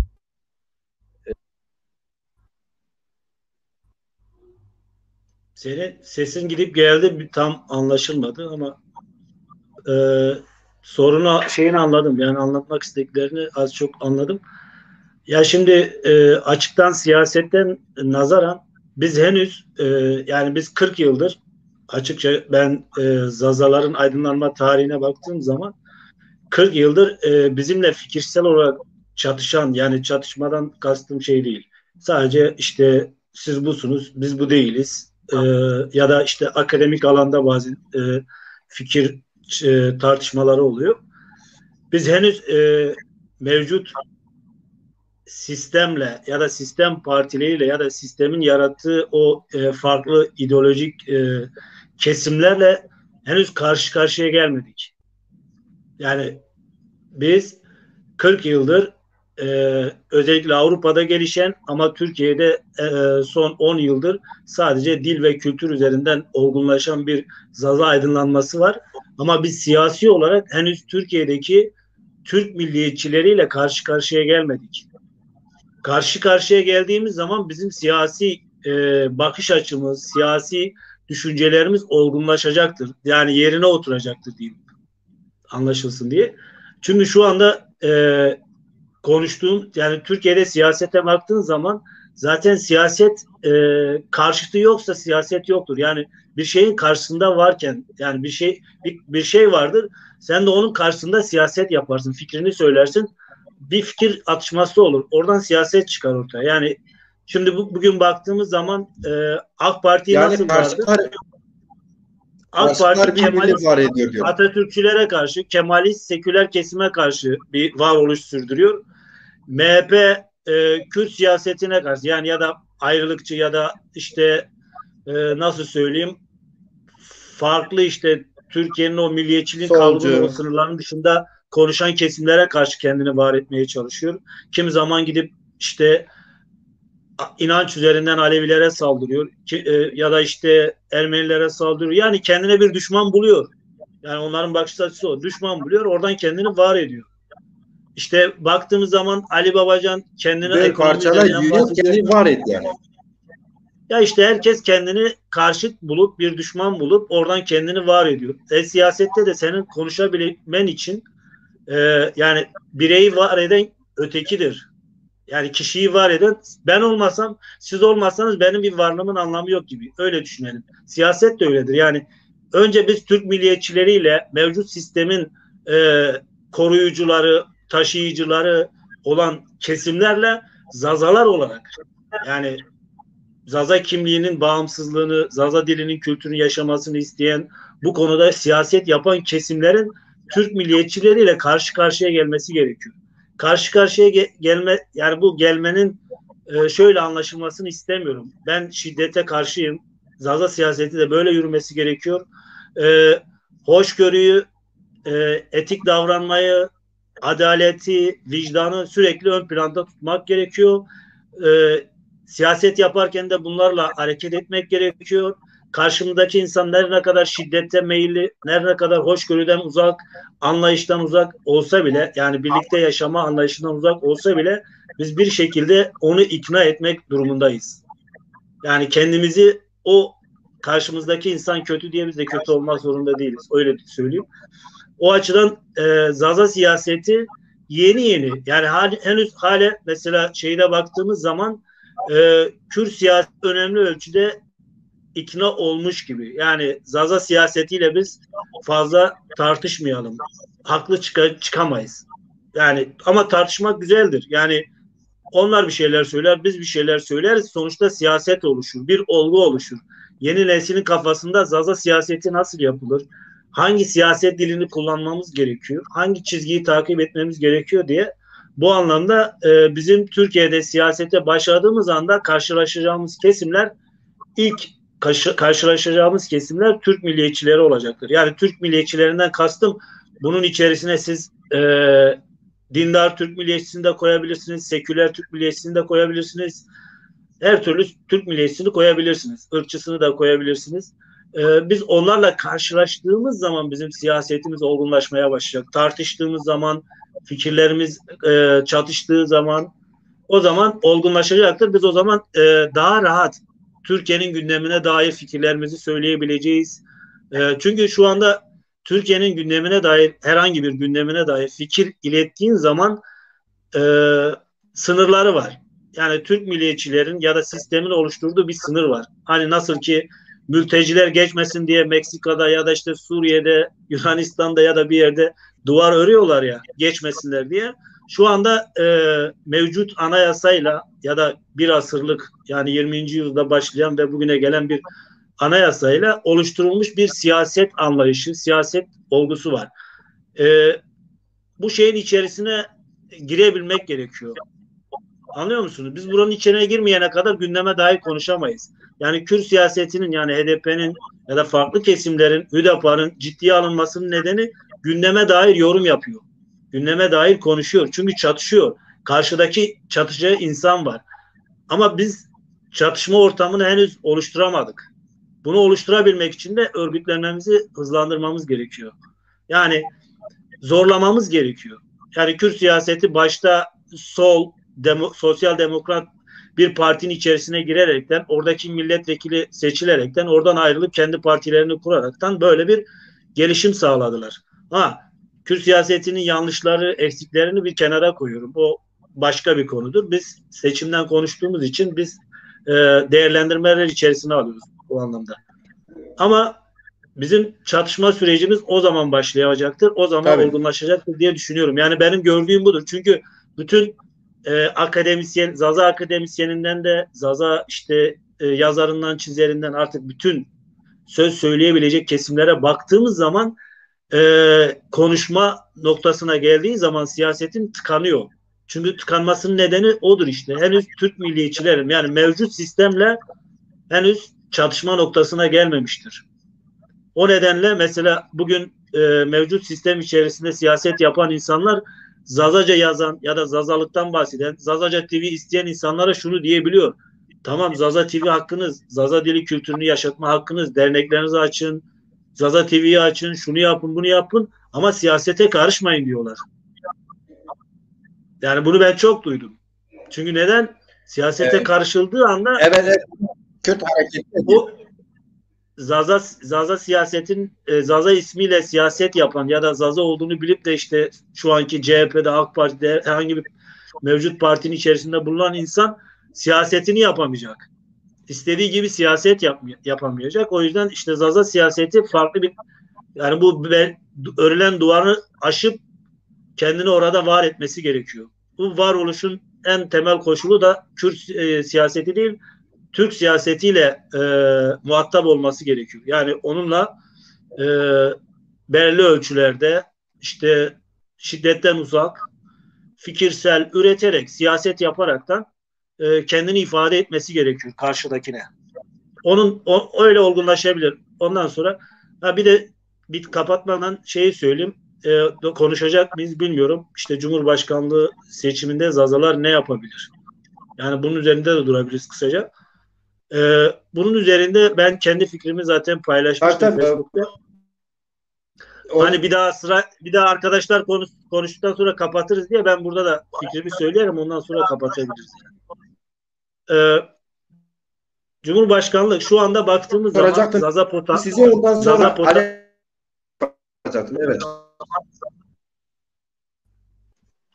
Efendim? Devam edeyim mi yoksa?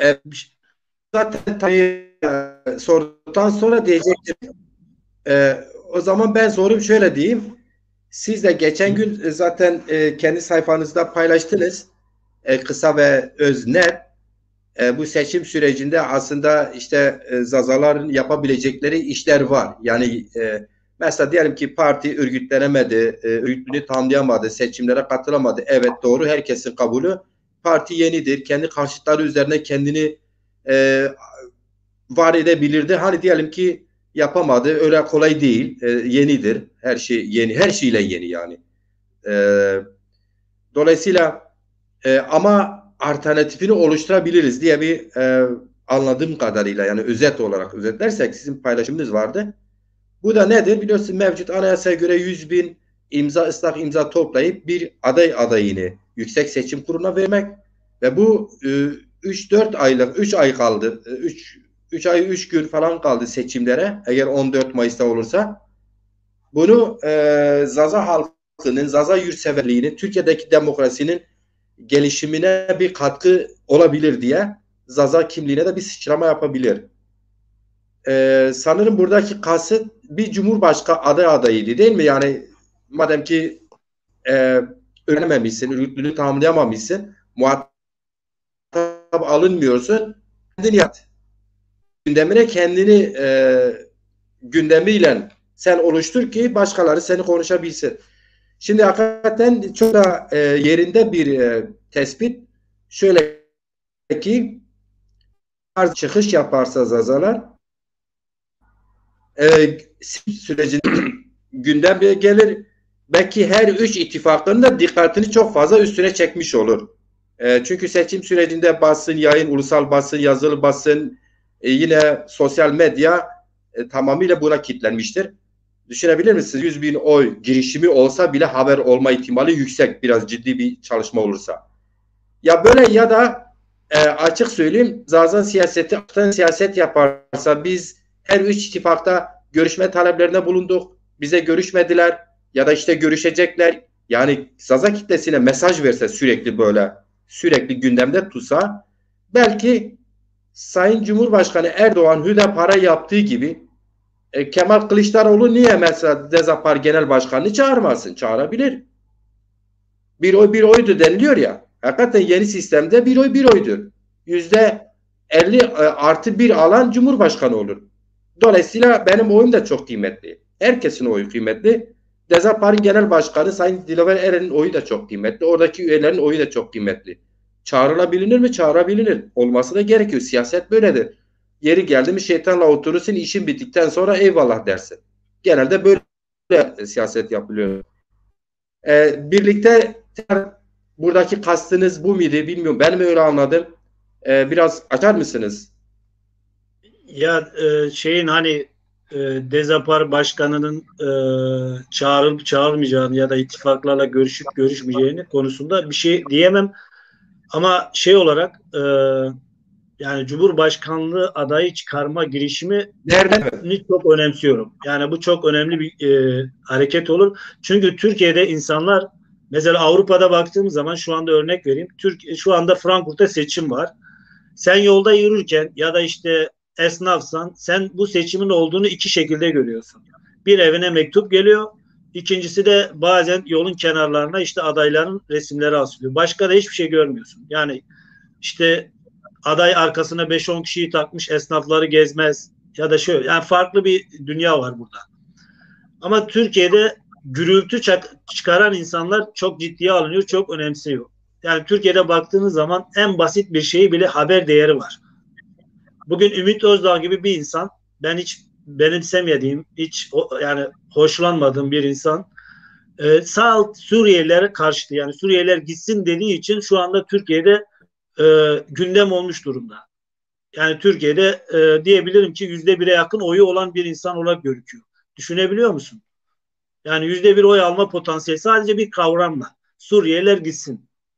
Gürültü çıkarıyor. Nefret, yani biz onaylamıyoruz tabii. Nefretin her türlüsüne karşıyız. Ya da işte Mustafa Sarıgül basit çocukça hareketler yapıyor ama insanlar gündem oluyor. Yani demek istediğim, bu da gündem olabilir. Önemli olan bizim sesimizi yükseltebilmemiz. Yani insanlar zaten dediğim gibi, toplum kimseden etik davranmasını beklemiyor. Yani etik davranmasını, bugün Hüdapar'la MHP aynı çatı altında nasıl siyaset yapabiliyor? Anlıyor musun? MHP ile AK Parti nasıl aynı çatı altında siyaset yapıyor? Bir önceki seçimde birbirlerine söyledikleri hakaretler, laflar, yani bunları video yapıp paylaşan çok insanlar oluyor. Birçok insan da denk gelmiştir. Dün söylediğini bugün unutuyor. Yani dün hakaret ettiği bir insana bugün sayın diyor. Ya da işte ne bileyim, bugün sayın dediğine yarın hakaret ediyor. Yani böyle etik davranma, ahlak dışı, vicdan dışı bir sürü kavramlar dolaşıyor ve böyle bir toplumun böyle bir beklentisi yok yani. Hani siyasetçi dürüst olsun, ahlaklı olsun, ne olursa olsun etik davransın. Bugün söylüyorsa yarın da aynısını söylesin. Anlıyor musun? Böyle bir beklentisi yok toplumun çoğunluğunun. Yani karşımızda böyle bir toplum yok. Toplum gürültü çıkaracaksın. Bu gürültü de ancak böyle şeylerle olur. Yani şu anda seçim arefesine giriyoruz. Birkaç ay kaldı. Birkaç ay içerisinde, eğer ki benim daha önce de size özelden de söylediğim gibi, bütün Zaza, ben işte Zazayım, Zaza diline, kültürüne dair duyarlılığım var gösterisinde bulunan, internet üzerinden ya da işte ne bileyim herhangi bir durumda kendini ifade etmiş insanların bütünü bir araya getirip gelip bir platform oluşturmaları gerekiyor. Bu platformda e, bir aday belirlemesi gerekiyor. Bunun dışında şu anda alternatif yok. Yani her aktif olan ya da yarı aktif olan bütün dernekler. Yani sadece işte kağıt üzerinde olan dernek de olabilir. Kişi, ben işte Zazader Başkanıyım, Zazader yönetimdeyim. Dernek yeri olması da önemli değil. Kişi var, kitap yazmış, Zazaca kitap yazmış, Zazalardan bahsediyor. Zaza diline duyarlıdır. O insanlar hepsini bütün olarak bir araya gelip, arkadaşlar seçim geliyor, bizim varoluş mücadelemizin biraz ses getirmesi için bizim bu girişime katılmamız gerekiyor.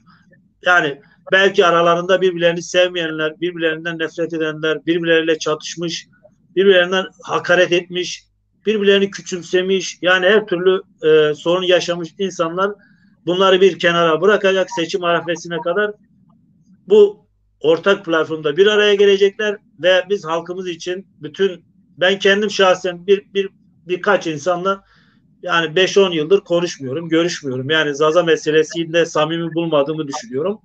Ama bugün o platforma onun da gelmesini istiyorum.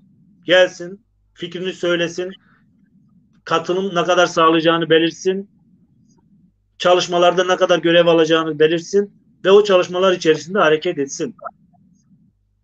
Seçimden sonra zaten bizim 100.000 oy toplasak bile kazanma şansımız da yok. Ama Türkiye'de Zazalar bir siyasette bir şey ifade edecekler, bir anlam ifade edecekler. İşte o zaman bizim siyasetimiz başlayacak. Yani o 100.000 imzayı toplarsak Zaza siyaseti başlamış olacak. Çünkü seni ciddiye alacak. Yani bütün televizyonlar mecburen, yani kaç aday var? Aha, Zazaların adayı da var. 100.000 imza toplamışlar. Yani ister istemez sen aylarca konuşulacaksın. O konuşmalar işte senin propagandan olacak. Senin siyasetin oluşacak. Yani sen ne istiyorsun? Neden istiyorsun? Kimsin? O zaman sana Türk milliyetçi diyecek, arkadaş burası Türkiye. Vatan millet Sakarya, sen diyeceksin yok arkadaş burası işte Diyarbakır, Bingöl, Dersim. Yani siyaset böyle oluşacak yani. Bunun başka alternatifi yok yani. Mevcut Türkiye'de siyaset, Zazaların siyaseti böyle oluşacak. Maalesef. Gönül ister ki oturup karşılıklı yöneten insanlara, arkadaş bu benim en doğal hakkımdır. Benim kimliğim, dilim, kültürüm.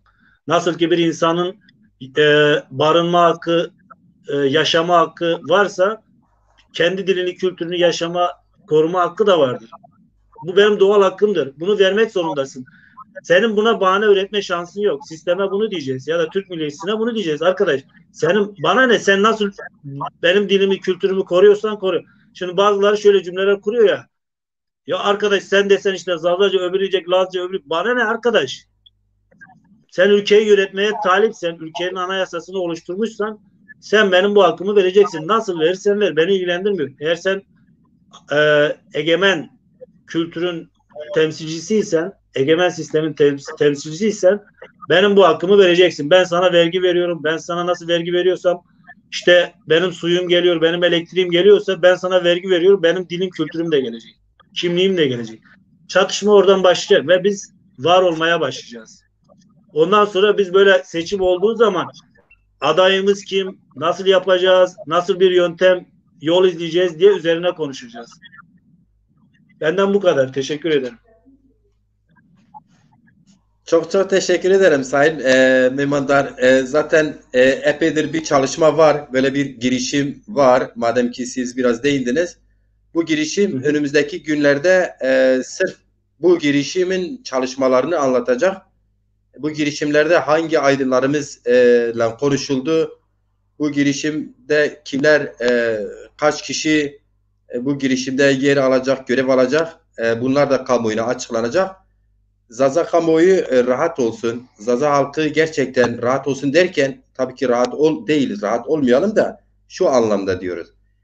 Artık Zaza toplumu 6 milyon, kimisine göre 10 milyon, bu toplum homojen bir toplum değildir. Mutlaka farklı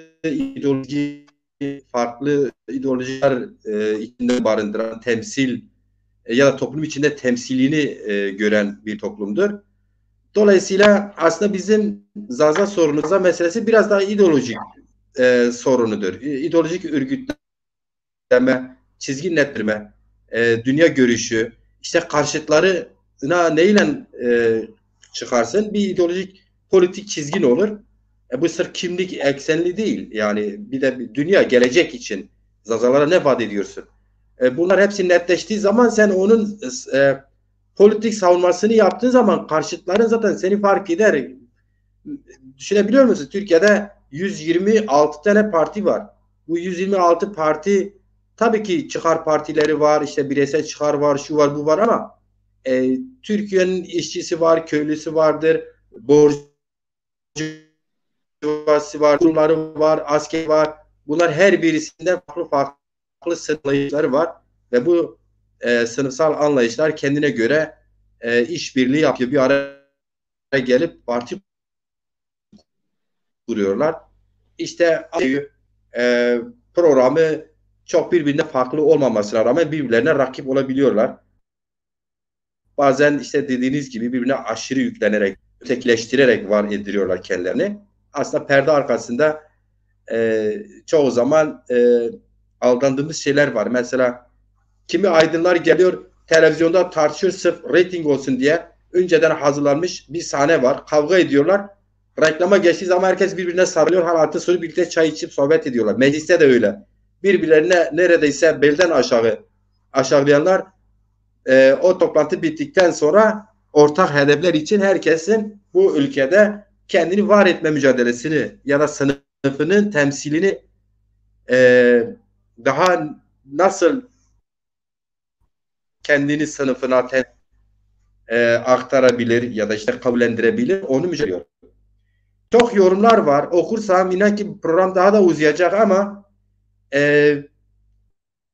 arkadaşlar beni görsünler. Yorumlar genelde yani seçimle ilgili farklı yorumlar da var. Yani bizim gündemimizi farklı yerlere çeken ufak yorumlar da var. Normaldir. İnsanlar kendi görüşlerini söylüyor.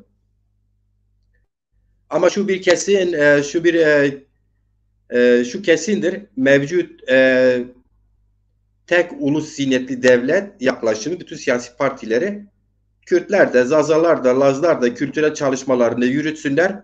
Destek de olmayız. Yani destek de vermiyorlar. Yani sırf Bingöl Üniversitesi'nde, Dersim Üniversitesi'nde Zaza Dili Tarihi bölümün olması bu destek veriliyor anlamına gelmez. Destek de verim. Destek nasıl verilir? Avrupa'da yaşıyorsunuz. Oradakiler gibi verilir. 100 kişinin imzasını topla, git derneğini kur. Onu maddi manevi olarak da devlet destekler onu. Ayakta tutar.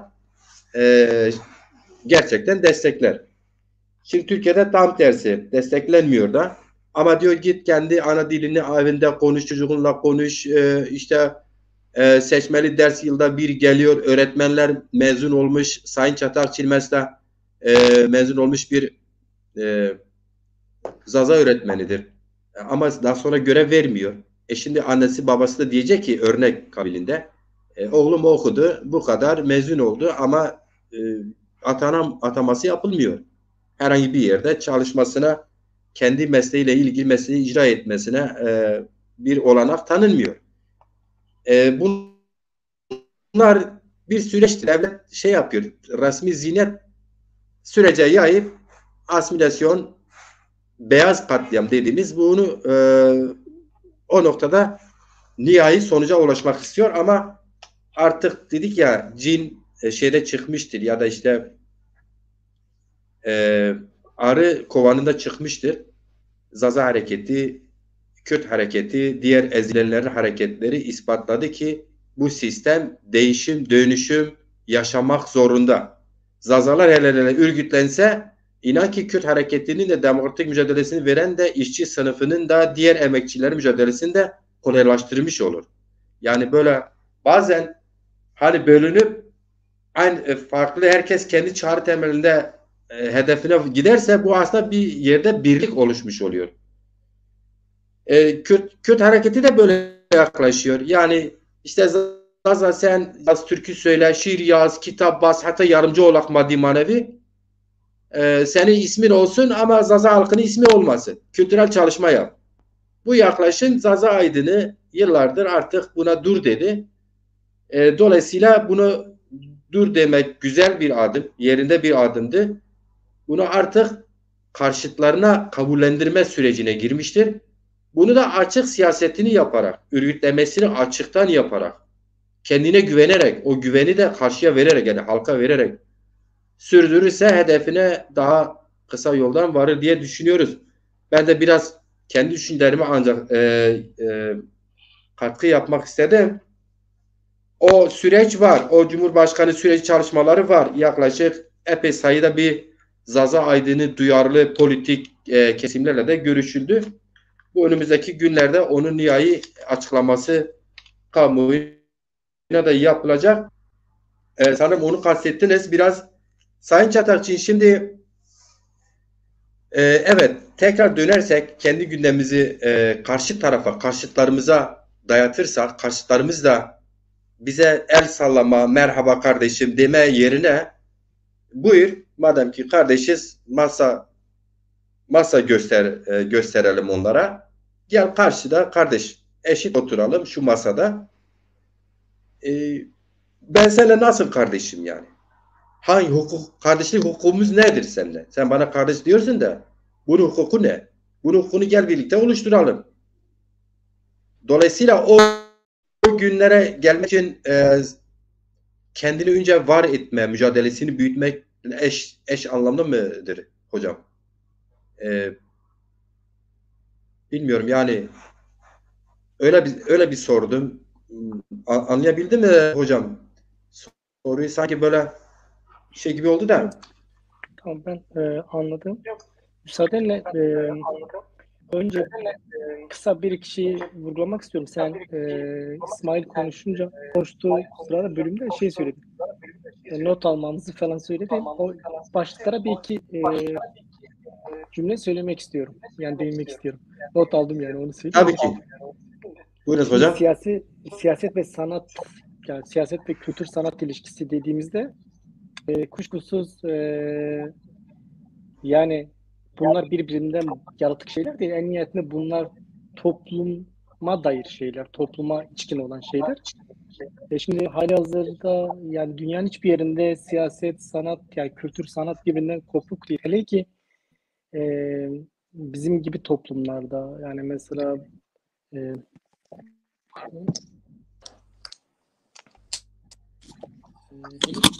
toplumlarda bu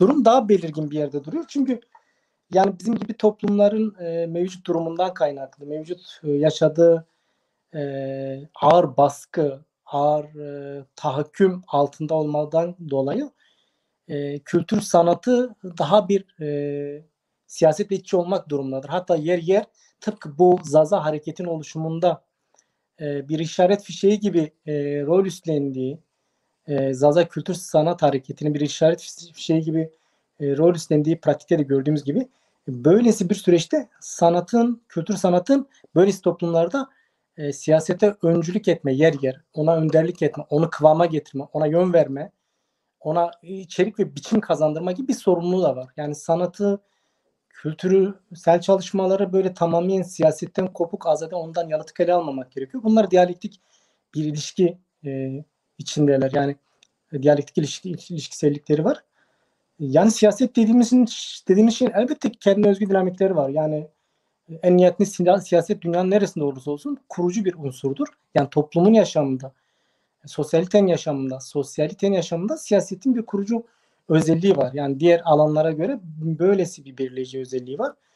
Ama buna rağmen dikkatinizi çekerim. Yani kültür sanatla gıdasını almayan, kültür sanatla iç içe olmayan, kültür sanatla biçimsel olarak, içerik olarak şekillenmeyen bir siyaset dünyanın birçok deneyimlerinden de açığa çıkardığımız ve kendi coğrafyamızdan da deneyimlediğimiz gibi orada katı bir diktatöryaya dönüşmüştür, baskıya dönüşmüştür, topluma dönük şiddete dönüştürmüş, otoriterizme dönüşmüştür, tahakküme dönüşmüştür, çeşitli sömürü biçimlerine ve pratiklerine dönüşmüştür. Dolayısıyla kültür, sanat, felsefenin siyasetle iç olması bir sağlık belirtisidir. Yani bir sağlık göstergesidir. Bu anlamda da Zaza hareketinin de böyle bir özelliği var. Bu olumlu da bir şeydir. Zaten baktığımızda Zazaların bu kadar, yani Türkiye'deki bu mevcut rejimin, tekçi rejimin, Türk İslamist tekçi rejimin yoğun baskısından kaynaklı, yani 90 yıllık, 100 yıllık baskısından dolayı aşırı bir yok etme, yani kültürel anlamda da yok etme, dilsel anlamda da yok etme politikalarından dolayı biz Zazalara baktığımızda Zazaların kendini ifade ettiği alanlar sanat olmuş. Yani kültür, sanat çalışmaları üzerinden bu işi bayağı bir bu işin emeğini üstlenmiş, bu işin sorumlu, yani Zaza dilinin de kültürünün de Zaza toplumunun Zaza toplumuna, bugün halihazırda Zaza toplumundan bahsediyorsak ya da dilinden, kültüründen bahsediyorsak o Zaza sanatçısının, Zaza sanatının ve Zaza kültür sanat emekçilerinin uğraşları, emekleri ve çabalar sonucu olmuş. Bunu görüyoruz, yani bunu biliyoruz yani. Ve Zaza siyasetinin oluşması, yani Zaza siyasetinin oluşması, Zaza siyasetinin oluşmasına da Zaza kültür hareketinin, sanat hareketinin çok önemli bir rolü var. Bu da ayrıca önemli özelliklerinden, yani herhalde Zaza siyasetin önemli özelliklerinden biridir. Bu güzel bir özelliktir, yapıcı bir özelliktir, öğretici bir özelliktir, deneyimdir. Aynı zamanda bir sağlık belirtisidir. Onu da belirteyim. Yani bir de bu kısa şey olarak diyeyim. Bu Hüdapar ve benzeri siyaset yapıların ne gibi bir fonksiyonu var dediniz. Siz sordunuz. O noktaya iki vurguyla geçeyim. Zaten sevgili Ali Meymandar ona değindi. Ama ben kısa özet olarak geçeyim. Ya bunların yani toplumda bir karşılığı belki nicel olarak yok, tamam mı? Yani nicel olarak olmayabilir ama bizim gibi toplumlarda bunların ideolojik bir karşılığı var. Yani toplumları mesela siyaset, yani en azından ana siyasi unsurlar, ana siyasi bloklar, yani egemen siyasi bloklar bu gibi şeyleri önemserler. Yani bunlar belirleyicidir. Yani ideolojik aygıtlar, toplumu konsolide etme açısından kullandıkları çeşitli ideolojik aygıtlar var. Bu ideolojik aygıtlar çok geniş bir yelpazeyi kapsar. Yani sadece belli bir alanla sınırlı değil. Yani kültür sanatından tutalım da kitle iletişim araçlarından birçok alana kadar, hukukundan birçok alana kadar bu konsolidasyon, yani kitle yönetim teknikleri olarak da kullanılırlar. İdeolojik aygıtlardır. Tam da bu noktada işte Hüdapar ve benzeri yapıların bu anlamda bir karşılığı var. İdeolojik anlamda bir karşılığı var. Yani o coğrafya, bizim coğrafyamız açısından onun belki nicel olarak toplumda örgütlü güç olarak bir karşılığı yok ama nicel olarak olmamakla birlikte nitel olarak, yani nitelden kastım ideolojik olarak bunun bir karşılığı var. Onlar da zaten bu noktadan hareketle, bu özelliğinden hareketle bu yapıları çağırırlar, bunlarla görüntü verirler. bunları kameraların karşısına çıkarır, kamuoyunun karşısına çıkarır, basın yayın araçlarını kullanarak, yani ideolojik aygıtları kullanarak bunun üzerinden algı oluşturup, ideolojik konsolidasyon oluşturup kendi iktidarlarını organize ederler, kendi iktidarlarını pekiştirirler. Bu iktidarın temel ayakları da bu unsurlar üzerinden kitleler içinde, halk içinde örgütlenir temelde. Bu anlamda da bu Hüdapar ve benzeri yapıların böyle bir karşılığı var. Bunu es geçmemek gerektiğini düşünüyorum, bu yönü. Yani bu yönünü es geçmemek gerekiyor. Şimdi Zazalar dediğin, yani sorunuza gelecek olursam, aslında sorunuzun cevabını birinci bölümde vermiştim ama oraya tekrar altını çizeyim. Şimdi Zazalar seçim süreci yani seçim sürecine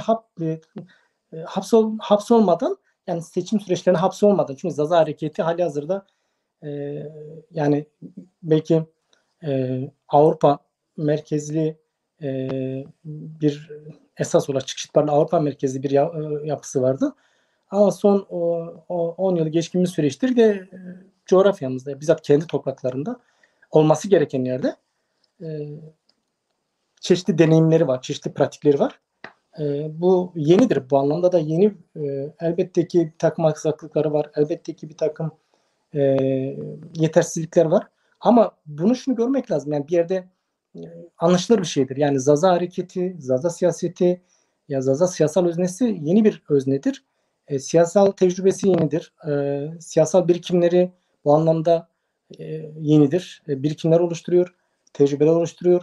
Yani yönetsel anlamda eksikleri vardır. Bunlar hani siyaset kurucu unsurudur dedik. Yani siyaset tüm toplumlarda olduğu gibi bizim toplumda da öyledir. Kurucu paradigmadır. Dolayısıyla bu anlamda bir takım eksikler olabilir. Bunlar anlaşılır şeylerdir. Fakat yani Zazalar ne yapmalı? Zazalar buna rağmen ne yapmalı? Buna rağmen seçim süreçlerine hapsolmadan, fakat seçim süreçlerini de yani bu gibi süreçleri de kaçırmadan, yani tam bu süreçlerin dışına çıkmadan, yani bu atmosferi de şey yapmadan. Çünkü neden seçim sürecine hapsolmamaları gerekiyor? Çünkü Zazaların asıl amacı, yani bugün biz şu anki, yani bu konjektürde baktığımızda, yani şu an Zazaların temel amacı örgütlenmek. Yani örgütlenebilme gibi bir sorunlar var. Temel mesele Zazalar için örgütlenme meselesidir. Örgüt meselesidir, örgütlenme meselesidir. Yani dolayısıyla bu seçim sürecine hapsolacak bir durum değil. Yani seçim sürecine hapsolmadan ama seçim sürecinde bu atmosferi de kaçırmadan, bunun yarattığı fırsatları, tarihsel deneyimleri de kullanarak, ama bunu kullanınca şunu göz ardı etmemeli. Yani Ali Meymendar'ın dikkat çektiği, sizin de belirttiğiniz sevgili Ali Meymendar'ın dikkat çektiği nokta önemli. Bir taktik öneriyor. Yani bu bir taktiktir. Seçim dediğimiz şey bir stratejik belgesi olur. Yani siyasetin stratejik yönelimleri olur, stratejik hesapları olur. Bu programa takip edilir. Ama bu program da kendi içinde belli taktik süreçleri, belli taktik yönelimleri, taktik planlamaları gerektirir. Yani bu planlamalar bazen reel duruma göre, reel politiğe göre şekillenmek, pozisyon almak zorunda kalır. Yani bu senin iraden dışındadır. Bu siyasi öznenin iradesi dışında olan bir şeydir.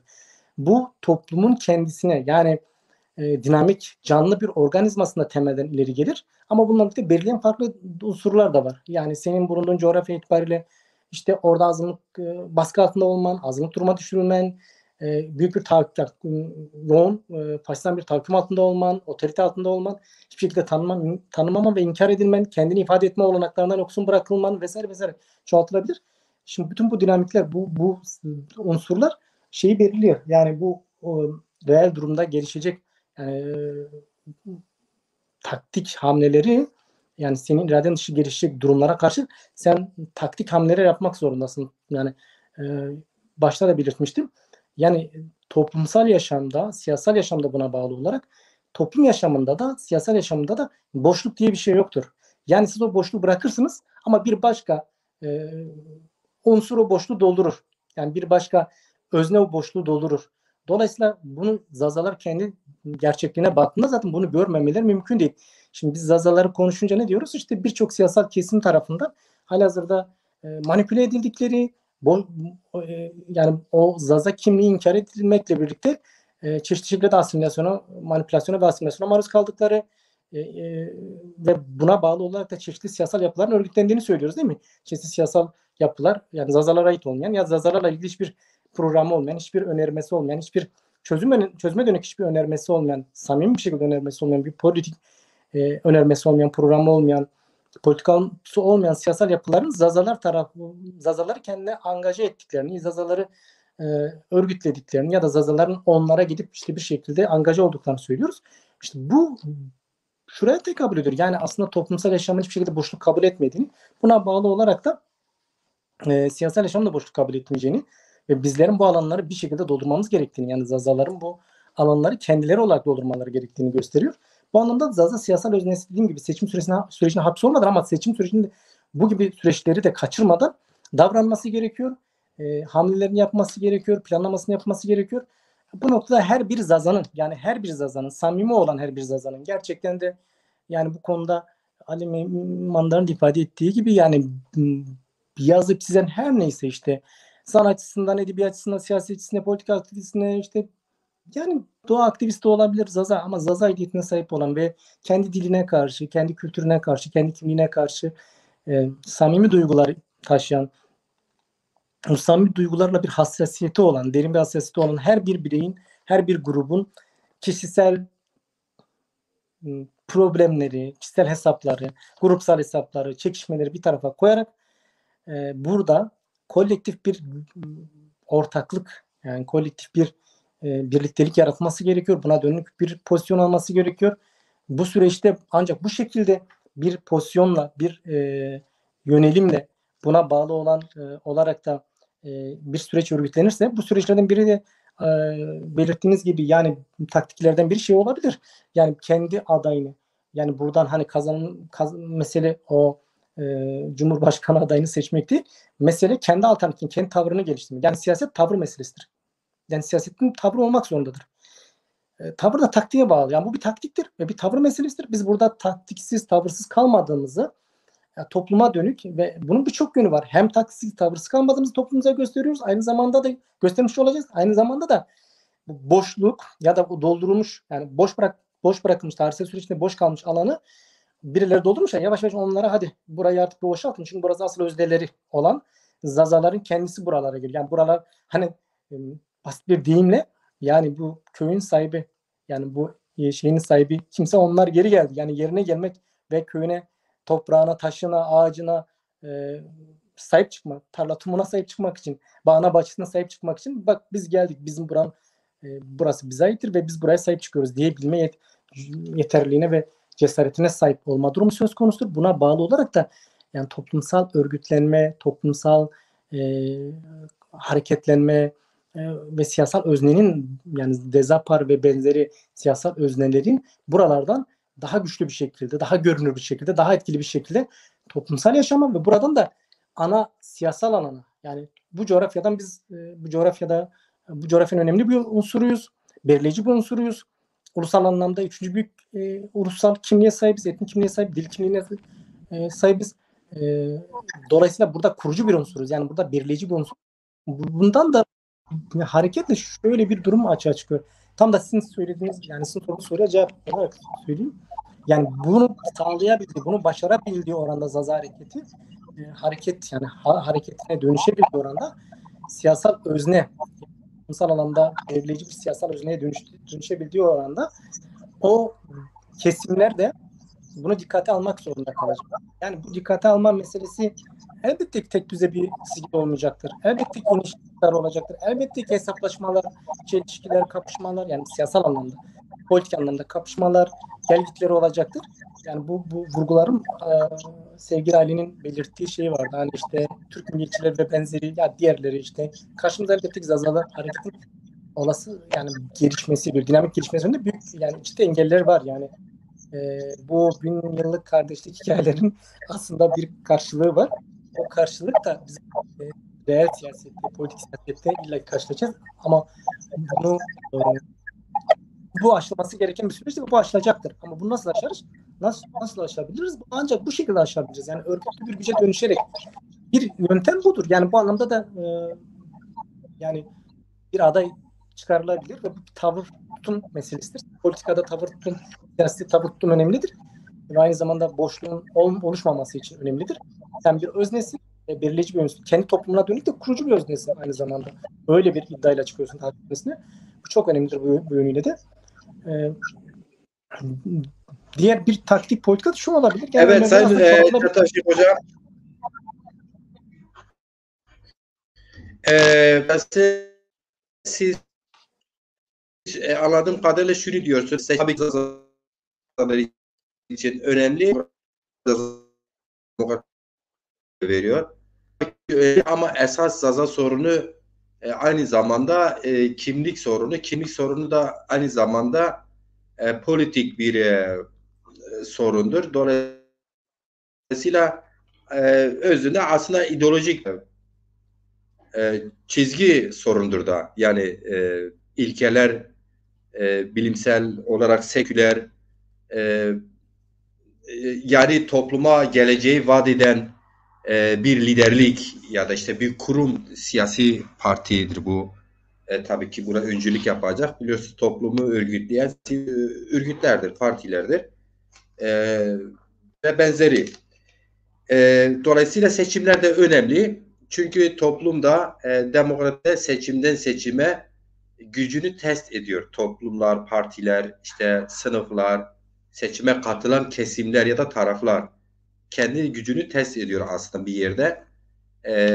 Mesela bugün iktidarıyla muhalefetiyle eğer 14 Mayıs'ta seçime gidecekse hem iktidar kendini ölçmüş olur, toplum karşısında aynada görmüş olur, hem çok iddialı olan diyelim ki muhalefet. Bu aynı zamanda bizim için de geçerli. Peki hocam şöyle bir durumda söz konusu değil mi? Biz diyoruz hani tabii ki Zaza toplumu siyasette yenidir kendi adına.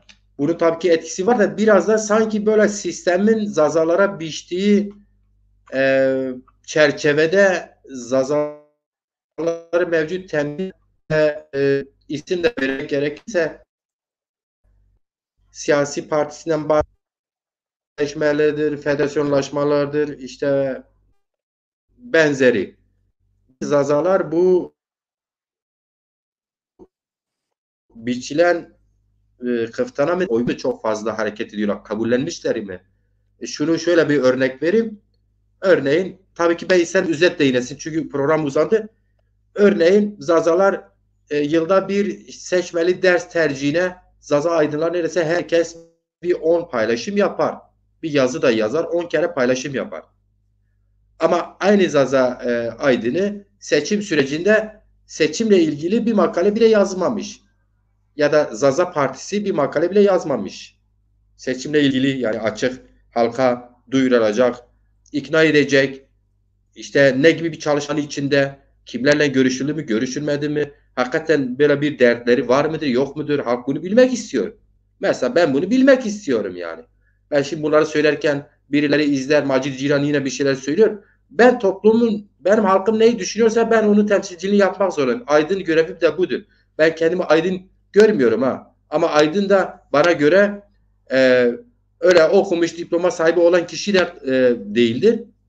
Sonuçta sorumlu sahibi herkes aydındır. Aydın yarı aydın. Ben halkımı temsil etmek zorundayım. Yani halkım bunları merak ediyor.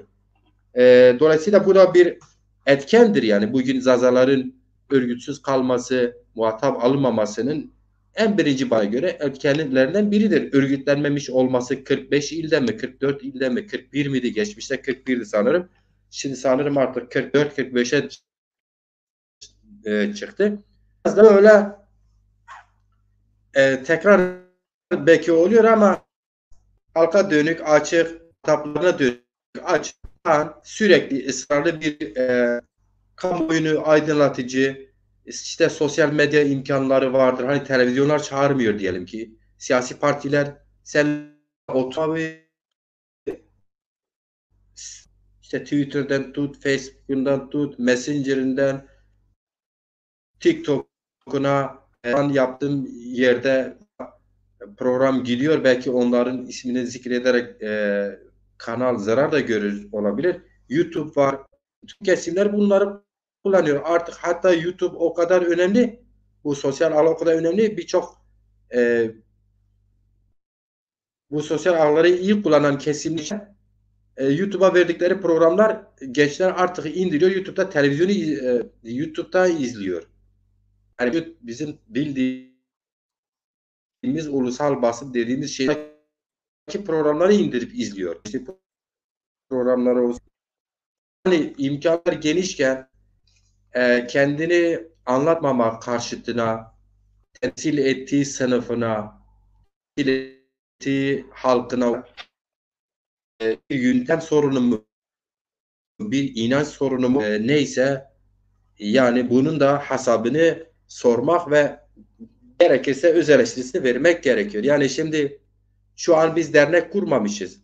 Şu an biz bir partinin siyasi bürosunu kurup da orada tartışmıyoruz. İşte bak sosyal medya açmışız, sorunlarımızı tartışıyoruz. Bunlar yapılabilir diye. Yani bilmiyorum ben de biraz sanki tartışmaya böyle katılmış oluyorum. Tabii ki Ali Meymandar'ın söylediği şey önemli. Her ne pahasına olursa olsun Dezapar mesela diyelim ki eğer ki belli ittifaklarla Hüdapar örneğinde muhatap alınıp siyaset yani açıktan yani kamuoyuna muhatap alındığına dair açıktan bir gelişme olmazsa çok fazla zaman da yok. Bir an önce son bir haftadır bir çalışma varsa aydınları arasında, sanatçıları arasında Cumhurbaşkanı adayını gerekirse biz bir girişim olarak başlatalım. Adaylarımız da vardır. Epey de var. Öyle bir çalışma oldu. O adaylar arasında bir adayı kendini önerir.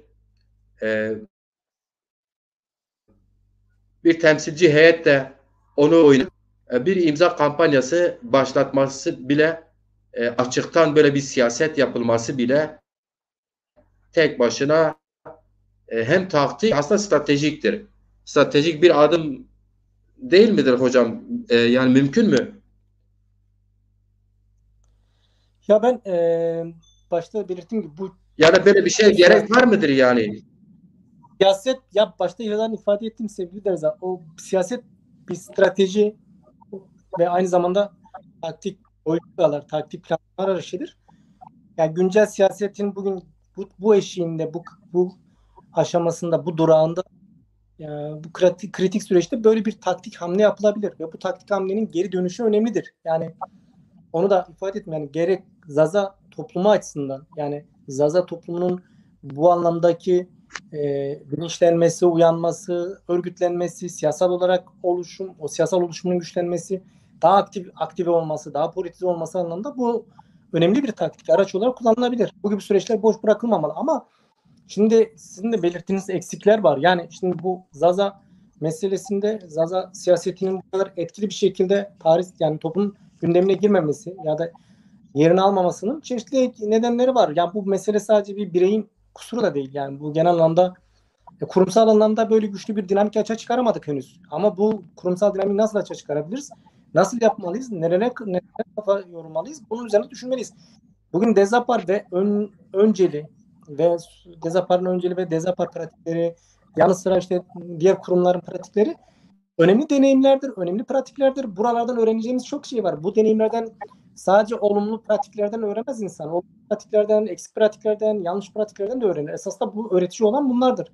Bunlara kafa yormak lazım.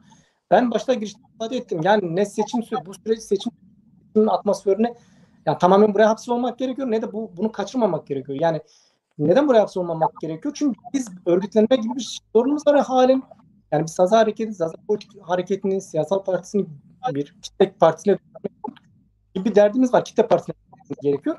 Dolayısıyla bunu seçim sürecinde başaramayacağımıza göre seçim sürecinde hapsolmamamız gerekiyor. Bunu düşünmek gerekiyor ama bu taktik politika olarak bunu da kaçırmamak gerekiyor. Bu doğal olarak önümüze çıkmış bir süreçtir. Biz bu süreçte bunu başta girişte neden bugün böyle bir önerme yapıldı, böyle bir taktik önerme yapıldı? Çünkü önce işte belli analizler yaptık işte. Ülkedeki siyasal kutuplaşmalar yani siyasal kutuplaşmaların Zazalara dair hiçbir programının, hiçbir fikrinin, hiçbir düşüncesinin, hiçbir yapıcı anlamda hiçbir önermesinin olmadığını tespit ettik. O tespit üzerine zaten Zazaların bu ve benzeri taktikleri devreye koymaları gerekiyor. Bu ve benzeri taktiklere başvurmak gerektiğini belirtiyoruz. Bunun yanı sıra benim de şöyle buna bağlı olarak buna katılmakla birlikte bunun dışında da önermeler değil. Eminim ki kafa yorduğumuzda çok farklı taktikler üreteceğiz. Yani mesela şöyle bir taktik öneri var. Yani ben kişi olarak hemen öyle önerebilirim ve ki eminim birçok kişi bunu düşünüyordur yani. Mesela yani seçimler sürecinde mesela gidip partiler yani biri mesela bugün Dezapar mı var? Dezapar gidecek yani bu bloklarla, bu siyasal kutuplarla yani görüşecek. Yerelde mi görüşüyor? Yerelde görüşsün. Onların işte o adayları var. Adayları çıkıyor. Yani bütün Zaza bölgelerinde hep bütün siyasal yapılan adaylar var. Hayır belli kendi programıyla onlara dayatmalı. Onlar bu durumu şimdi şu durumda bile onlar teşhir edilmeli. Yani bu yapıların hepsi teşhir edilmeli. Neden teşhir edilmeli?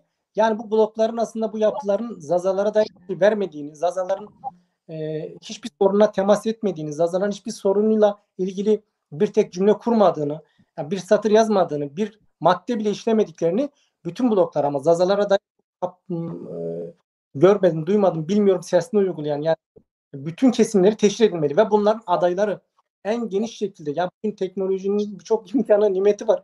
Bugün bak bu ortamda buluşuyorsa bu tekniğin ve teknolojinin getirdiği imkanlardır. Zazaların çok fazlasıyla imkanı var. Belki ekonomik olarak örgütlü güçleri yok ama bugün teknolojinin teknik araçları kullanarak, iletişim araçlarını kullanarak bile çok şey yapılabilir. Evet, Zazaların yani yasal ne anlamında büyük bir eksikliği var. Boşluk var yani boşluk var. Bu boşluk doldurulmadı da. Yani bir Zaza Partisi var. Evet. Var. O tam rolünü oynama durumundan gerçekliğini şu andan uzak. Şu anda uzak ne sağlanması gerektiğini belirtmiştim. Yani bu süreç işidir ama bu süreçte kaçınmamak gerekiyor. Bu anlamda önermeniz önemlidir. Yani dediğim gibi bunlar şimdiden teşhir edilmeli. Bununla birlikte bu adaylar mesela çoğu Zaza bölgesinden çıkan, Zaza bölgesinden muhtemelen seçilecek bütün vekil adayları Zaza kökenlidir. Zazadırlar. Gidip onlarla Zaza'dır en azından. Bunlarla görüşülmeli. Bunlar Zazalara dönük hiç kendi partilerine karşı hiçbir içinde hiçbir dayatma içinde hiçbir yani bir şeyleri yoksa ve tamamen kendi bireysel ya da grupsal ya da her neyse aşiresel, ailesel çıkarlarıyla, ekonomik kaygılarla, motivasyonlarla hareket ediyorlarsa bunlar en geniş şekilde teşhir edilmeli. Bunlar Zaza toplumunda yani Zaza dili açısından teşhir edilmeli, Zaza kültürü açısından teşhir edilmeli, sorunlar açısından teşhir edilmeli. Bunlar var ya öyle bir çalışma yürütülürse bunlar kamuoyunu yani Zaza kamuoyunun Zaza toplumun karşısına çıkamaz. Yani gerekirse bunlara çıkmamasını yani Zaza toplumun karşısına çıkmamasının koşullarını yaratmak gerekiyor. Bu da bir yöntemdir. Bu da bir taktiktir. Ama bütün bunlar da tekabülünde şöyle bir gerçeklik var. Bütün bunlar da örgütlü bir güce tekabül ediyor. Yani senin örgütlü gücünü talep ediyor. Senin örgütlü bir gücünün olması gerekiyor. Şimdi baktığınızda Zaza siyasetini savunan, Zaza siyasetini hemhal olan çok geniş bir kesim var. Ama çok geniş bir kesim de ya her kafadan bir ses çıkıyor. Ve hiç kimse egolar da çok büyük. Yani aşırı bir ego da var. Özgüven de var. Ya özgüven ve egoya rağmen de şey de yok ha. Zaza siyasetinde ön açıcı bir pratikleri, bir özne de olamıyorlar. Yani şey de olamıyorlar. Şimdi bunlar bu şekilde kazanamazlar. Bu şekilde Zaza toplumuna kaybettirirler. Nitekim kaybettiriyorlar. Zazaların birlik gibi bir sorunu var. Ya böylesi dezavantajlı olan bir toplumun, böylesi ötekinin ötekisi olmuş, bu duruma düşürülmüş, mecalsiz bırakılmış bir toplumun ya ötekinin ötekisi daha ötesi var mı bunun? Ötekinin de ötekisi olan. Sistemin öteki olarak kodlamanın ötekisi olmuş. O da senin öteki olarak kodluyor. Dolayısıyla böylesi bir toplumun yani ulusal bilincinde gerek ulusal bilincinde gerek yani milli bilince edilmiş gerekse dil, kültür ve benzeri kaygılar olan her bir bireyin şöyle bir lüksü yok. Yani kendini önceleme, kendini dayatma, kendi kaprislerine, egolarına, çeşitli popülist duygularına esir olma gibi bir lüksü yoktur. Burada yapılması gereken şey bellidir. Birlik olması gerekiyor. Ya dernek temeldiyse dernek temelinde birlik olur. Partim var, parti temelinde birlik olunur. Yani oralarda birlik olunursa yani atıyorum ben parti başkanıyım bu işi yapamıyorum. Ya bir başkası gelir yani parti yönetimi sen başkan da değil yani parti yönetimi bu ekip bu işi yapamıyorsa demokratik bir şekilde dersin ki biz geri çekelim başka bir ekip gelir. Daha nitelikli bir ekip yani ama bu mesele temelde birini ötelemeden kolektif temelde belli bir amaç, belli bir ideal doğrultusunda hareket edilir. Burada elbette ki farklı fikirler olur. Burada elbette ki bu toplam içinde farklı fikirler olacaktır. Bunun için doğası gereğidir. Zazalar yani birçok farklı fikirden, birçok farklı siyasal görüşten insanların toplamıdır yani. Yani Zaza her toplumda var. Her toplumda birçok kimlik var. Yani birçok inanç anlamında birçok kimlik demiştim. Birçok mezhepsel farklılıklar da vardır. Yani bu bütün toplumlarda var. Düşünsel olarak da var. Sınıf olarak da var. Hiçbir toplum tek bir sınıftan olmadığı gibi tek bir aidiyetten, tek bir şeyden ibaret değil de toplamın, ya böyle bir şey bulamazsın. Böyle bir örnek yoktur. Dolayısıyla Zazaların da hani doğaldır. Yani normaldir. Farklı fikirde olanların olması, grupların olması. Ama bunlar şu noktayı göz ardı ediyorlar. Ya temelde arkadaşım senin sorunun var. Yani Zaza ulusal sorunu gibi, böyle Zaza ya da toplumsal sorunu gibi bir sorunun varsa, Zaza dil sorunu gibi bir sorunun varsa, kültürel sorunun varsa, yani temelde politik bir sorunun varsa senin ayrı hareket etme, ayrı gayrı hareket etme gibi lüksün yok. Çeşitli bahaneler üretme şansın da yok. Senin burada yapman gereken şey şu. Eğer gerçekten bak, bu bir kriterdir. Bu ayrıştırıcı bir kriterdir. Zaza aidiyetini, Zaza sorunu, Zaza dilini, kültürünü, yani totalde Zaza toplumsal meselesini dert edinen bireyinden kurumlarına kadar. Hiçbir kurum, hiçbir birey yoktur ki şunu öncelesin. Ya kendi hesaplarını, kendi egolarını, kendi işte popülist duygularını. Şayet bunu önceleyenler varsa bilin ki bunlar Zaza meselesinde samimi değiller. Zaza meselesini öncelemiyorlar. Aksi takdirde yani bunun aksi durumu olması gerekiyor. Öncelenmesi gereken Zaza toplumsal meselesidir. Zaza politik meselesidir. Yani bu totalde politik meselesini Zaza politik meselesini tekabül ediyor. Zaza dilim meselesidir. Yani Zaza toplumun kültür meselesidir. Zaza toplumun kendi öz meseleleri, yani toplumsal meseleleridir. Toplumsal meseleler. Ya zaten o bireyin de o kurumların da varlık gerekçesi zaten Zaza meselesi değil mi? Zaza sorun değil mi? Toplumsal sorun değil mi? Dolayısıyla hani madem öyle bir varlıkla, yani var olma sebebi oysa, kendi var olma sebebine, varlık sebebine her kesimin de riayet etmesi gerektiğini düşünüyorum. Her kesimin, ama ben başta olmak üzere bireyler, her birinin riayet etmesi gerekiyor. Her bir kurumun riayet etmesi gerekiyor ki biz bu meselede yol alalım. Diğer türlü bizim yol alma şansımız yoktur. Diğer türlü ve senin sorduğun soruda muhatap olma durumu yok. Diğer türlü Ali Meymandar'ın belirttiği dinamiklerin, yani siyasetin benim özelliklerin, hani o karşıt gereksinimler, hani bu kurgusal bir şey değil de bu fantastik, subjektif bir şey değil. Bu siyasetin doğası gereği. Yani karşıtlar. Çünkü toplum en nihayetinde karşıtlardan ibarettir. Bu sınıfsal temelde de olabilir. Nasıl ki işte işçi sınıfıyla burjuva sınıfı var. Yani temelde böyle genelleyerek, böyle özetleyerek gidiyorum. Bu şekilde yani bu meselelerde, her bir meselede her bir şey kendi karşıtıyla var olur. Karşıtından gereksinim duyar. Dolayısıyla hani bu siyasetin doğasında da böyledir. Siyasette bir takım dinamikleri var. Bu dinamiklerden bazıları da bunlardır. Ve ancak bu şekilde biz bunları karşılayabiliriz. Ancak bu şekilde biz görünür olabiliriz. Ancak bu şekilde biz o muhataplarımız bizi dikkate alabilir. Biz de muhataplarımıza bu konuda yani demokratik çerçevede haklı bir zeminde, meşru bir zeminde onlarla hesaplaşabiliriz. Onlardan haklarımızı söke seke alabiliriz. Yani emekle, mücadeleyle, ısrarla, örgütlü güçle alabiliriz. Ve onlarla da hesaplaşırız. Ötekisiyle de hesaplaşırız. Berikisiyle de hesaplaşırız. Ve sizin dediğiniz noktaya geliriz. Onları da bizi dikkate almaya, bizi muhatap olarak görmeye, bizi manipüle etmeye değil. Yani gidip şurada burada işte çeşitli siyasi partilerin başkanlarının gidip şurada burada tamamen manipülasyon amaçlı. Hamaset siyaseti karşılık bulmaz. Hamaset siyasetin bir karşılığı olmaz. Manipülasyon yani bu toplumda sökmez böylesi bir durumda. Ve onlar bizi dikkate almak zorunda kalırlar. Ve biz kazandığımız hakları da koruduğumuz gibi bu hakları genişletme, bu hakları ilerletme, bu hakları yani bütün haklarımızı kazanmaya dönük onun kapısını aralayacak zemini yaratırız. Ya düşünsenize bir onca mücadelenin sonucu kırıntı temelinde bir şey var. Yani işte iki üniversitede eğitim veriliyor. Ya mezunlar oluyor. Ya, hepsi boşta. Diğer tarafta ana dil hakkın var. Verilmiyor sana. İşte seçmeli ders diye bir şey var. Programları var. O programı bile öyle çeşitli yöntemlerle, politikalarla zorluyorlar ki yani onu bile kullandırmamak için çeşitli yöntemler kullanıyorlar. Çeşitli yöntemlere, taktiklere başvuruyorlar. Zaza öğretmen bu kadar Zaza öğretmeni olmasına rağmen atama yapılmıyor. Yani dolayısıyla buradan bunlardan bile baktığımızda şunu görmemiz gerekiyor. Bizim işimiz yok. Biz böyle bir işimiz geniş düzenleme ayrı durmanın bir lüksü yok ve bu blokların, bu siyasal bloklaşmaların, bu öznelerin, yani siyasal öznelerin bizim dışımızda olanların da bizi dikkate almaları için bizim kendi siyasal öznemizle örgütlenebilmenin dinamiklerini, araçlarını, yollarını, yöntemlerini güçlü bir şekilde açığa çıkarmamız gerekiyor. Var, fazlasıyla var. Ama bahanesiz, buna gerçekten samimi bir şekilde, kolektif her kesim kendini dahil ederse bunu açığa çıkarırız.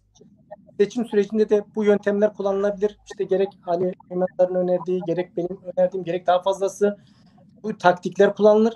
Daha farklı yöntemler, hem seçim sürecinde bir tavır sahibi olmuş oluruz. Şimdi daha sonrasında da daha etkili bir şekilde siyasal yaşama dahil, yani toplumsal yaşamın siyasal yaşamında belirleyici bir özne olarak yer edinmiş oluruz.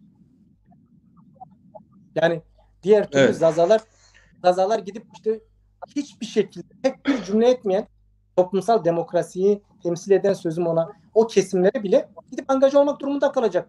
Yani kendine ait olmadan, kendine ait hiçbir şey olmadan, AKP, MHP'sini, yani o cumhuruyla milletini boş, milleti dahil olmak üzere bütün o kesimler, o siyasal egemen siyasal politikacıların dışında diğer siyasal kutuplaşmaları, diğer siyasal yapılar, yani toplumsal muhalefet cephesinde olan, sözüm ona, siyasal yapılar da dahil olmak üzere, yani hiçbir şey olmamasına rağmen gidip oralara angaja olmak ya da oralara dahil olmak zorunda kalacaktır.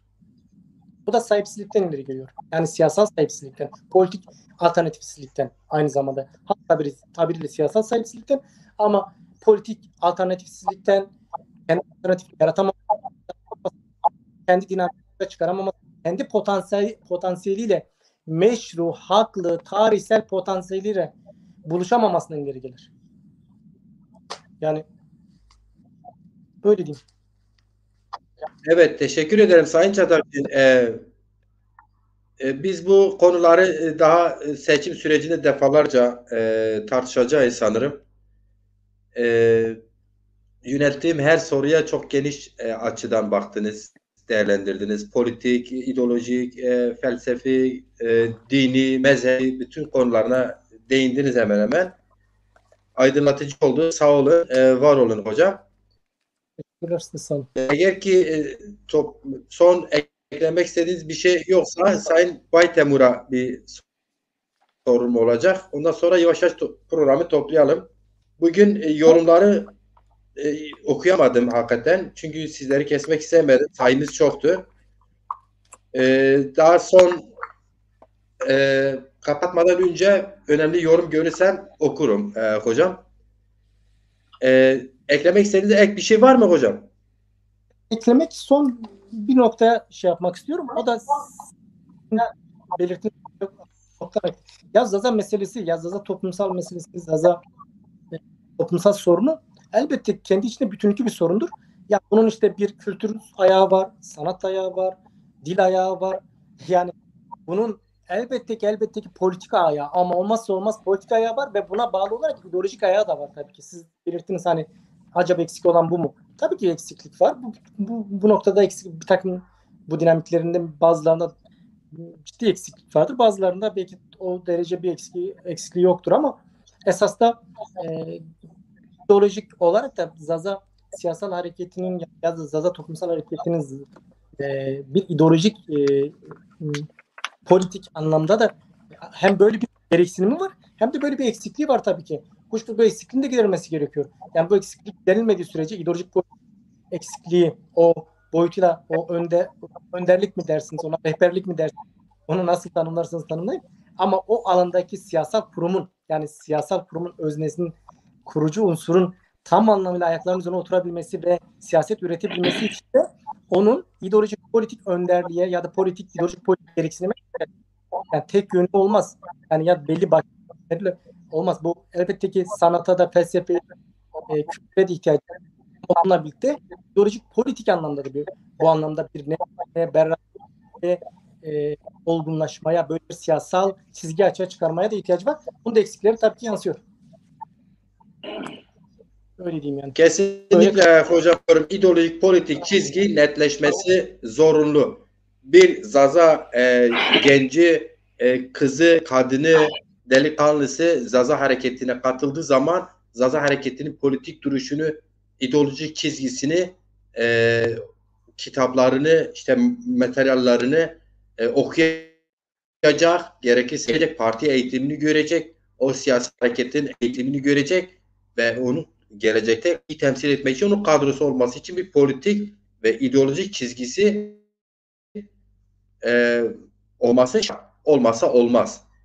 Zaten kastımız da daha az önce kastımız da biraz oydu. Yani açık siyaset yapmak zorunda. Açık siyasette nedir? Sürekli bizim dediğimiz şeyleri dilimiz, eğitimi güvence değildir. İşte leçe diyorlar bize. Bunlar değil. Sırf bunları söylersin, bir yere söylersin. Sürekli toplumun da okuyup besleneceği kaynakları büyütmen lazım. Bu da ideolojik çizgiyle mümkündür. İdeolojik yaklaşımla mümkündür. Dünya görüşüyle mümkündür. Dolayısıyla evet. Sayın Baytemur, şimdi biz seçim sürecindeyiz. Tabii ki ideolojik tartışmalar, sınıfsal tartışmalar, felsefi tartışmalar ayrıca olması gerekir. Biz hepsini yapamayız. İnşallah örgütlenirsek, Zaza hareketi örgütlenirse herkes kendi bölümüyle, kendi uzmanlık alanıyla ilgili yazar, çizer, program yapar, parti tartışır, üyeleri tartışır. Bir bütün olarak örgütleniriz biz de diğer halklar, diğer milletler, diğer sınıflar gibi. Şimdi biz ve son bir soru da size sorayım. Sayın Meyman'da saatlerdir bizi dinliyor. Sayın Çatakçı'nın saatlerdir yine keza öyle. Bizi izleyen değerli izleyicilerimiz saatlerdir bizi takip ediyorlar, yorum yapıyorlar. Hakikaten hepsine hepinize ayrı ayrı teşekkür ederim. Siz de saatlerdir bizi büyük bir sabırla dinliyorsunuz. İşten geliyordunuz, yoldaydınız. Herhalde eve ulaştınız hocam. Şimdi şöyle bir şey var.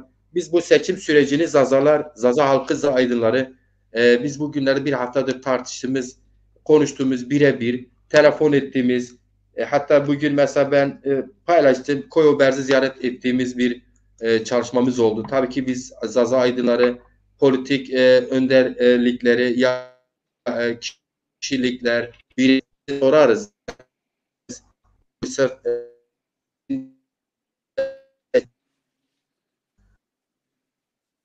Bu süreçte bütün küskünlükler, bütün birbirine karşı kırgınlıklar herkes bir tarafa bıraksın isteriz. Ve bir seçim sürecine Türkiye girmiş, bir sürecine girmiş. İsterse örgütlü olalım, isterse bir çalışma var. Bugün biraz değinildi. Biz bunu sırf bu gündemler program da yapacağız. Ayrıca tartışırız, gelinen aşamaya halka verilir. Zaza hareketi aydınları öncülük yaparak özellikle bağımlı ya da bağımsız bütün kurum ve kuruluşlarıyla o mümkün değilse geniş bir grubun Zaza halkı tarafında karşılığı olan, Zaza aydınlarında karşılığı olan, Zaza siyasi hareketinde karşılığı olan, Zazalar adına dernek kurmuş, işte basın yayında karşılığı olan insanlarda oluşacak bir heyet bir deklarasyon yayınlayarak bir cumhurbaşkanı adayını da belirleyerek 100.000 oy kampanyasına başlayabilir mi? Sizce bu mümkün mü? Teşekkür ediyorum sorunuz için. Elbette ki mümkündür. Yani bunun ben şöyle değerlendiriyorum bu durumu. Evet. Zazalar daha örgütlenebilmiş bir toplum değil. Ha ister STK'larda yani yeterince örgütlenebilmiş bir toplum değil. Ha STK'larda olsun, ha siyasi hareketlerde olsun, kendi yani başka hareketler, başka partilerde evet o partilerle beraber örgütlülüğün içinde vardılar ama kendi partisi kurmuş olduğu Dezapar'da veyahut da STK'larda yeterince örgütlenebilmiş, bunu sindirebilmiş ve kemikleştirebilmiş bir örgütlülük hali yoktur. Bu gerçektir. Bu gerçeklikle beraber bugün bize önümüze çıkan bu fırsat aslında bu gerçeklikle beraber ben dedim ki 1000 yılın fırsatıdır bana göre. Çünkü bugün önümüze çıkan bu fırsat, bu seçim, bu Cumhurbaşkanlığı seçimi, bu örgütlülüğün örgütsüzlüğün de bu zazaların örgütsüzlük haliyle yürütülebilecek bir pozisyondur. Bir çalışmadır. Çalışma olabiliyor. Yani illakine Bir fırsattır kemikleşmiş bir evet. diyorsun aynı zamanda. Evet. Yani bugün bana göre bugün zazalar daha örgütlenebilinip bir parti yönetebilecek konumda kemikleşemiyor olabilirler. İdeolojik veyahut da o birlikteliği sağlayamaz olabilirler. Veyahut da bir STK'larda yeterince diyeyim öyle izah edeyim. Yeterince örgütlenemiyor olabiliyorlarsa da burada bu fırsatta bu örgütlülüğü yeterince gerektiren bir durum yok. Bu aslında örgütlülüğün de önünü açabilecek bir pozisyondur. Sayın Baytemur. Çünkü burada bana göre Sayın Baytemur, araya girebilir miyim? Tamamlasam 2 dakika. Sayın Memandar, Buyurun. bir şey diyeceğim. Belki oraya gidersin. Sayın Çatakçı ve Sayın Memandar bu kadar geniş değindi. Bu şey için sorduğum soruyla ilgili. Yani 100.000 oy, 100.000 ıslak imza toplamak mümkün mü? Bu soruya net cevap. Evet. Ben bunu söylüyorum. Yani bu çalışmayı yürütebilmek için bu zazalar siyasi bir olgunluğa yani örgütlülük gereği kadar örgütlü olmadan bu çalışmayı yürütebilirler. Çünkü burada bana göre belli bir sürede herkesin her zazanın birbirine zıt kutupların bile ortak bir noktasıdır. Gündem olabilmek. Gündem olunursa ben de faydalanırım, sen de faydalanırsın. Dezapar da faydalanabiliyor veyahut da bir dernek de faydalanabiliyor. Çünkü neden? Belki bizim yazmış olduğumuz bir şiir bir gündem olduğu zaman Zaza diye tıklanabiliyor. Misal atıyorum. Veyahut da bir dernek eğer bir Türkiye'nin gündemine düşürebiliyorsa bu meseleyi bir derneğe bir zazalar duyarlılık gösterip buraya gelip üye olabiliyor ve bu çalışmayı her çalışmayı büyütebilen bir durumdur. Dolayısıyla bu ve aynı zamanda şöyle bir güzel yönü vardır bana göre. Bu gelip beraber gelin biz birleşelim, hepimiz birlik olalım veyahut da kemikleşelim diye bir durum da değil. Herkes kendi ideolojik yapısında veyahut da kendi dünya görüşünde kalarak burada zaza olarak bu zaza meselesinin gündem olabilmesi için. Çünkü burada bir seçim kazanma olasılığı yok. Bunu herkes de biliyor. Ve bu 2 ay içerisinde bir gündem oluşturma çabası. Burada herkes kendi tarafında, herkes kendi bulunduğu yerden çalışma yapabiliyor. Yani ben bunu 3 ay yıllar önce söylemiştim. Bana göre bizde pegari deniyor. Yani beraber olmadan birlikte çalışabiliyor olmak. Pegari. Piagar yani. Kelimenin hani filolojiye gidersen kelime parçalarsak piagar. Gar yani mücadele etmek, beraber mücadele etmek, beraber olmadan. Yani bizde şöyle bir durum vardı. Eskiden mesela belki hatırlarsınız. Birisinin tarlası birisine yakınsa diğeri o adamın tarlasına mukayyet olurdu. Öbürünün bahçesi öbürüne yakındır. O ona mukayyet olurdu. Burada piagar yani beraber olmadan, ortaklaşmadan dahi beraber çalışabiliyor. Beraber birbirini kollayarak bir çalışma yapıp bir kazanım elde edebiliyor her iki tarafta. Ve burada aynı bu durum bana göre ortadadır. Herkes bulunduğu yerde beraber piyagari yani beraber hareket ederek, beraber çabalayarak herkes kendine bir kazanım elde edebiliyor.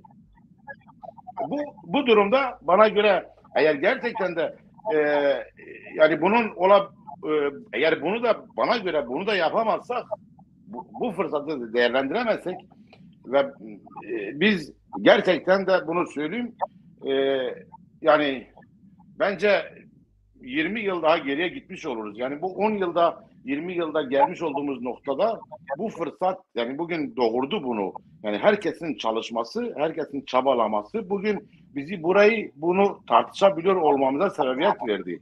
Eğer biz bu buğdayı, yani bizden öncekiler 40 senede bu bu ekin ekildi, bu tohum ekildi. Bugün hasat zamanıdır.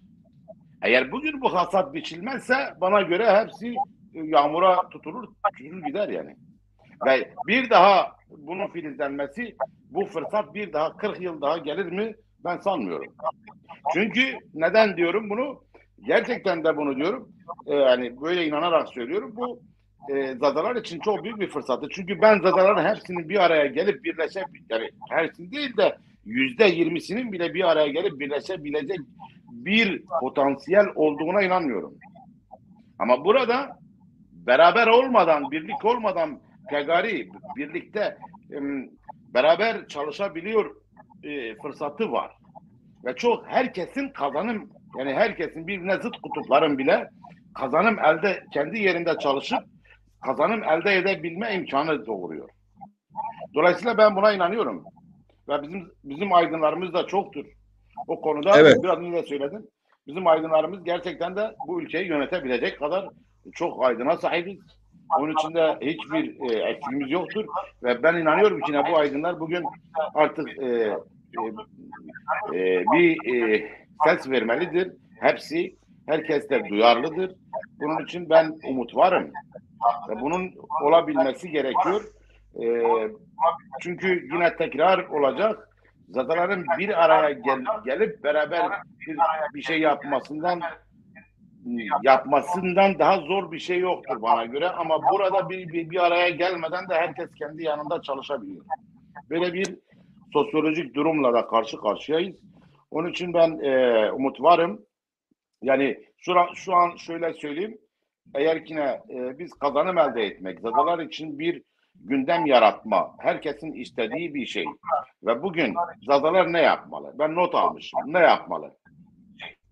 Yani hangi partiye belki hangi ittifaka gidip de kendimizi orada var edebiliriz? Hiçbir şey. Veyahut da yani kim giderse bugün hangi ittifaka gidersen git onlarca Zaza milletvekili var. Veyahut da siyasetçi binlerce, her ittifakta, her partide binlerce Zaza var zaten orada. Siyasetçi var orada zaten. Şimdi buna endekslenmiş, buna 2 tane daha fazla olmuş ya da az olmuş, benim için pek fazla fark etmiyor. Ama burada şu vardır. Ez cümle söyleyeyim. Ez cümle olarak yani gerçekten de onurlu, Zazalara yakışır bir şekilde. Yani ona gidip yalvararak, buna şey ederek değil, yakışır bir şekilde, Zazalara yakışır bir şekilde oraya buraya vurarak değil. Gerçekten de bizim bu dilimizi, kültürümüzü veyahut da şeyimizi elimizden almış olan sistemi karşımıza alarak demokratik hak ve hukukumuzu kullanarak bizim elimizden almış olduğu bu sistemi, bu hak ve hukukumuzu, bu dilimizi, kültürümüzü bizim elimizden almış olan sistemin karşısına onurlu bir şekilde durmamız lazım. Ve bugün bu fırsat buraya kapımıza gelmiştir. Bunun için de bir araya gelmemiz değil. Herkes bulunduğu yerden beni sevmiyorsa benim yanıma gelmek zorunda değil. Kendi yerinde durarak bir imza vererek bunu yapabiliyor. Yani bu bir daha gelmez. Bir daha böyle onurlu bir yer gelemez. Sistem kimseye düşmanlık da değil. Demokratik bir hak ve hukukumuzu koruyoruz. Demokratik bir hakkımızdır ve ana sütü gibi helaldir. Ve biz bunu bir şiddetle veyahut da şeyle de değil, kendi hakkımızı, hukukumuzu koruyarak bizim elimizden almış olduğu hak ve bizim elimizden bu dilimizi, kültürümüzü bizim elimizden almış olan sistemin önüne demokratik bir hak olarak hiç eğilmeden, kimsenin ayağını yalamadan dimdik ayakta yürüyebilmeliyiz. Bunda 100.000 tane oydur. Bakarsan bizde 50 taneden fazla belki dernek vardır, parti vardır. STK'lar vardır, şahsiyetler vardır, yazarlar var, çizeler vardır. Bugün sayarsak, liste yaparsak 100.000'i geçiyoruz. Yani 100.000 tane imza toplamıyorsak Evet. bunun evet. Ben bu noktadan bakıyorum peki. Umut varım. Teşekkür ederim bu soruya böyle verdiğiniz cevap için. Evet, eğer ki Ali Mandar ve Çatakçı hocam bir şey eklemiyorsanız ben de toplayıp toparlayayım. Ben bir şey ekler. Eğer müsaadeniz varsa bir şey ekleyeyim. Yani benim ricam vardır. Gerçekten de benim ricam vardır. Yani burada herhangi bir klik veya herhangi bir şahsiyet, bir grubun falan değil. Bütün zazaların kendini bulabileceği, beraber hareket edebileceği bu proje çerçevesinde, bu adına ne dersek bu atılım çerçevesinde, bu girişime beraber bir hareket ederken gerçekten de herkes kendi içindeki o birbirini sevmeme veyahut da birbirinden küsmüşlük, birbirinden darılmışlığı bahane edip de gelmek gerçekten ayıp. Yani bu gerçekten evet. Yani bize yani hele aydın kesimine yakışabilen bir durum değil. Ben bunu yakıştırmıyorum. Çünkü burada herkes kendine yakışanı yapar ama. Evet. Hayır ben yine onlara yakıştırmıyorum. Öyle yapabilecek birini de ben inanmıyorum zazalar içinde. Öyle yapabilecek. Biz bu konuyu özel olarak değineceğiz de evet. Belki ciddiye binerse böyle davranabilecek bir zaza da ben inanmıyorum olabileceğini. Çünkü burada bir toplumun, bir halkın yok oluş meselesi vardır. Var olup olmama bugündür. Başka gün yok. Ben böyle görüyorum.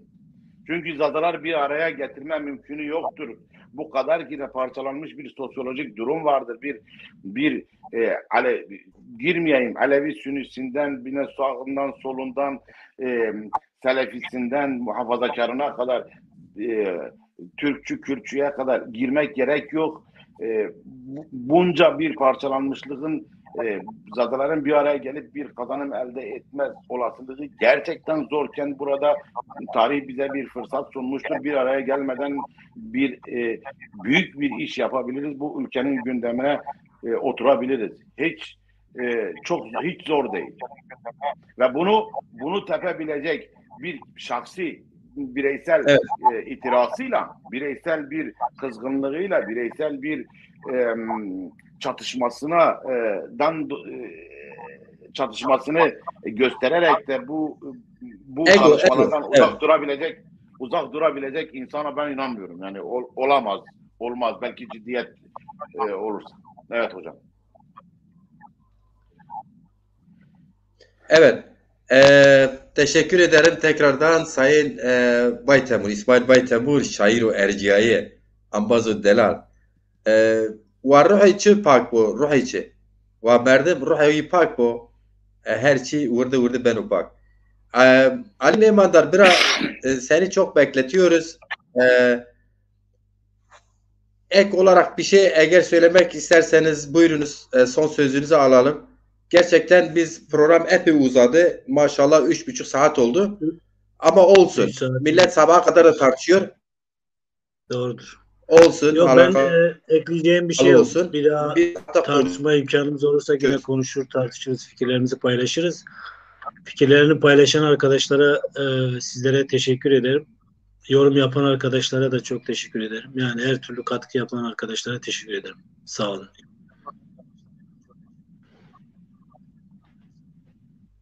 Sağ olun, var olun. Tabii ki biz daha çok tartışacağız Sayın Mehmandar. Sayın Çatakçı hocam, siz son olarak birkaç cümleyle değinmek istediğiniz bir şey var mı? Ya değinilecek çok şey var ama Aylin'in de dediği gibi biz en iyisi bunu daha sonraki programlarda yine değineceğimiz çok şey olur. Yani aslında söyleyeceklerimizi özet olarak söyledik.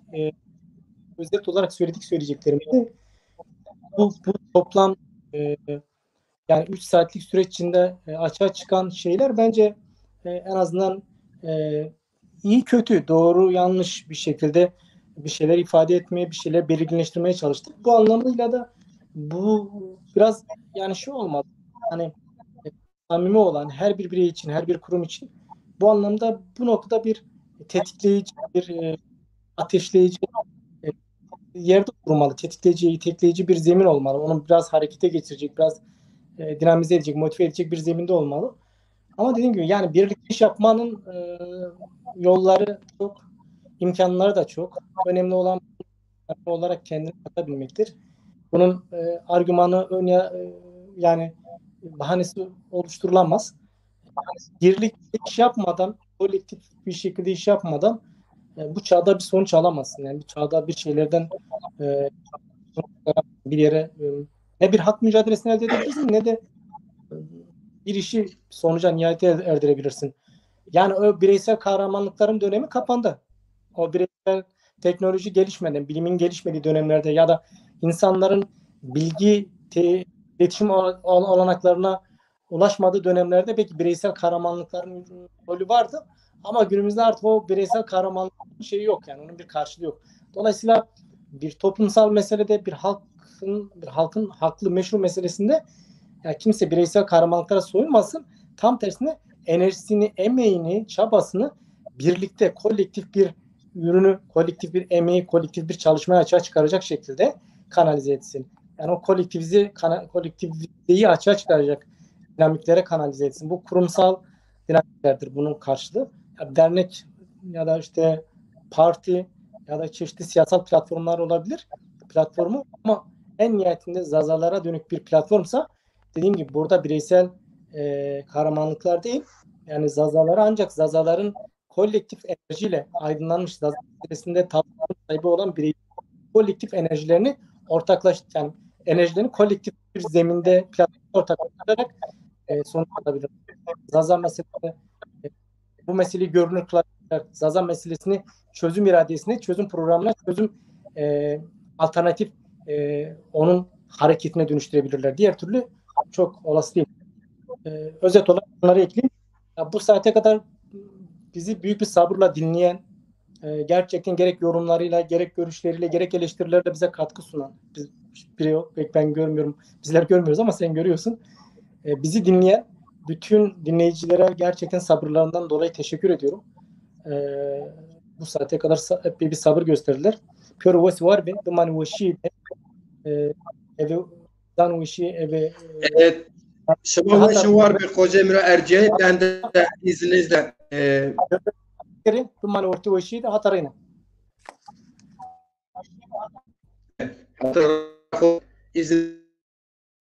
İzninizle ben de bir ineyim ama ondan önce biz böyle bir girişim olabilir. Hemen işte bazı arkadaşlar öneri bile getirmiş.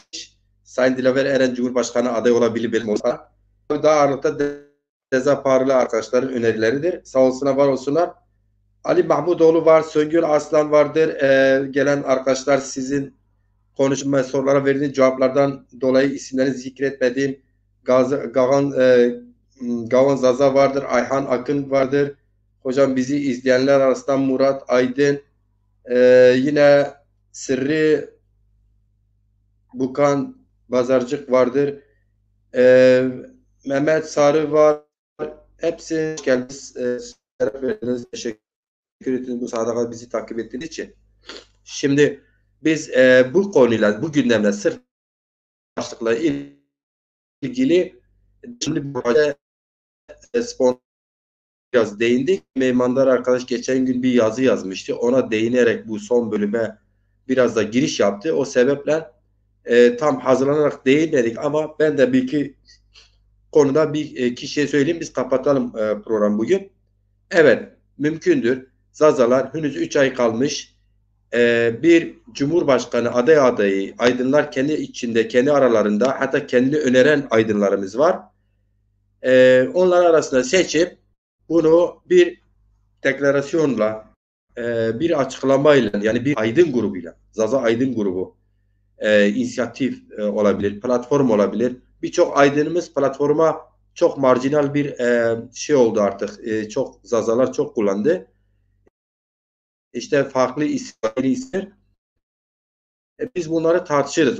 Buna isim verirler. Gerekirse Zaza Aydınlar Birliği adında olur. Zaza Aydın bunlar hepsi mümkün. Yeni bir sürece Zazalar yeni Zaza Aydınları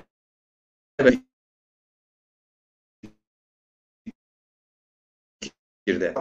Alınmıyor. Niye Zaza siyasi hareketi kendi muhataplığını yaratamadı? Bunun nedenleri eleştiri vererek de yaklaşıyor. Çok samimi.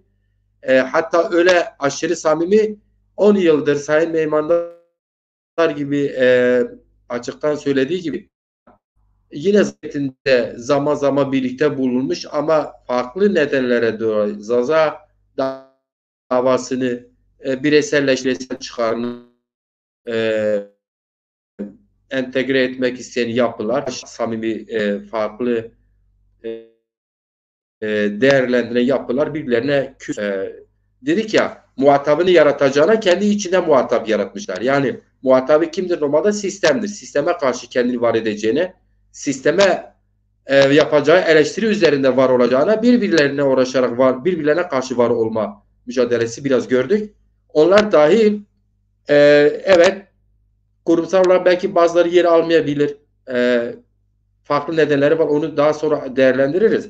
Ama böyle bir çalışmanın doğruluğuna onlar bile öyle düşünenler bile bir çalışmanın olması gerektiğine %100 olmazsa olmaz diye görüş bildiriyorlar. Prensipte doğru bir çalışmadır. Yapılması gereken bir çalışma. Üstümüze ne düşüyorsa, hangi alanda ne yapmamız gerekiyorsa onu yapmaya hazırız diye söylüyorlar. Dolayısıyla olgunlaştı. Bir sürece geldi. Net öneriler. O net öneriler yeni bir açıklamayla bir programda bunu ayrıntılarını o ekiple birlikte kamuoyuna taşıyacak. Mesela bir bildirip paylaşırsın. Oradaki maddeleri takip eden kitleler anlamamıştır. Bunu etraflıca tartışmamız gerekiyor. Biliyorsunuz bir Millet İttifakı vardır.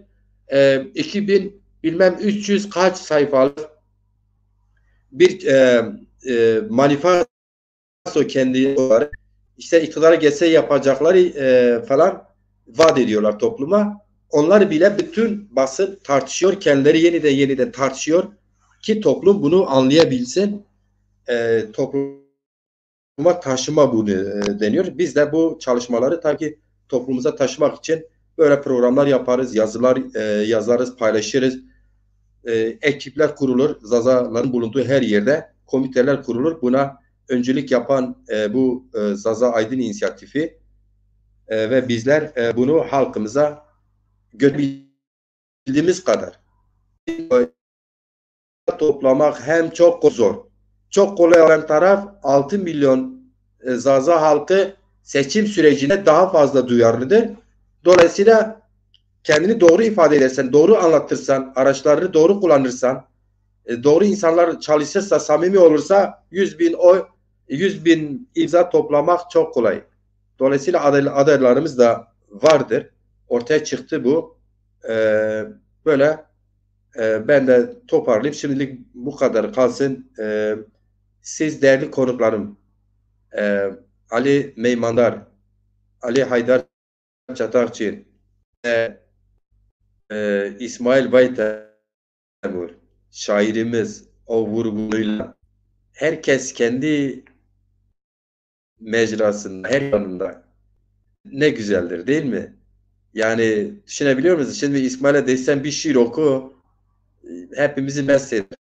İnşallah o mesli günlerin çoğalacağı, ilerleyeceği, sanatçımızın sanatını yapacağı, aydınlarımızın gerçek anlamda kalemini daha da güçlü hale getireceği, Zaza siyasi hareketinin de örgütlüğünü güçlü bir perspektifle karşıtına açık siyaset mücadele ederek, açık ifadelerini kullanarak, ne istediğini açık bildirerek kendini halkın içine var edecek bir düzeye gelir. O günler de olur. Çünkü 40 yıl önce başlayan bir mücadele bir kişiyle başladı ama o kişi aslında bir kişi değildi. Milyonlardı. Giderek o milyonlara doğru yaymaya giden bir yol var. Bu yola her kim ki işemiş, her kim ki bir cümle kurmuş, her kim ki bir saatini vermiş, bir dakikasını vermiş, hepsi çok çok değerlidir. Hepsi çok çok değerlidir. Onların hepsi ben Macit Ciran olarak tek tek teşekkür ederim. Bugün geçmişte Ebu Bekir'den işte her kimse gerçekten her birinin bu işte devam eden bir zinciri birer halkaları gibi izlenen bir yol var. Dil, kültür, sanat ve Zaza müstakilliği üzerinde başlayan bir tartışma siyasi tartışmalara kadar geldi, gitti. Şimdi Zazalar kendi gücüyle seçime katılma arzusu noktasına kadar gelmişse kimse alamaz bunun önüne. Ancak biz kendi davamıza bir iyi niyetle kötü niyetler olabilir. Bazıları için olabilir. Çünkü bu bütün mücadele mümkündür. Biz kendimize engel koymazsak hiç kimse bizi engelleyemez artık. Hiç kimse. Ben düşer, sen devam eder. O düşer, diğeri devam eder. O düşer, diğeri devam eder. Zincirleme şeklinde devam eder gider. Kimse bunun önüne alamaz.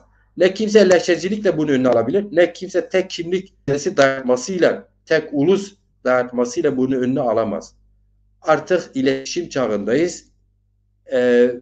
Türkiye Cumhuriyeti vatandaşıyız ama oturduğum evde canlı yayın yapıyorum. Her bir Zaza başka bir yerde o yayına katılıp düşüncelerini bildiriyorsa ve bunu her şey göze alarak da yapar, bunun önüne kimse alamaz. Dolayısıyla umutluyuz. Umudumuz fazladır. Kesinlikle kararlıyız, inançlıyız. Hepimizde eksikler vardır. Benim de eksiklerim vardır. Eksiklerimle birlikte var olmaya, halkımla birlikte var olmaya, halkımın gelmek için bir taş üstüne taş koymaya çalışan bir yaklaşımın içinde. Varsa eksikliğim defalarca halkımdan özür dilerim. Varsa öneri benim için eleştiri ve öneriyi de kutsal görürüm. Bu da biline. Ben tekrar teşekkür ederim. Bizi izleyenler başta olmak üzere. Sonra siz değerli konuklarıma var olun. Mazazaki desteker mazazaki beqenere comme en vakti çi vakt be en ser de 2020 hirinde en programı semede ve çineyi şekli mahay Fransızını makase kerde serbeko vakti xubi do serbeko jo cümle cerafon bekizi hande yo nokta hande yo pendekin çira fayda bivino o vakti ey weşbo şev bena şoyi weşbo roj bena roji weşbo چه سر بنا اثر یوش بو حس کنی و سه هزار سر ما پیلو او وقت یوش بو به منو سلامتی حتی نی راینا صبح پروگرامه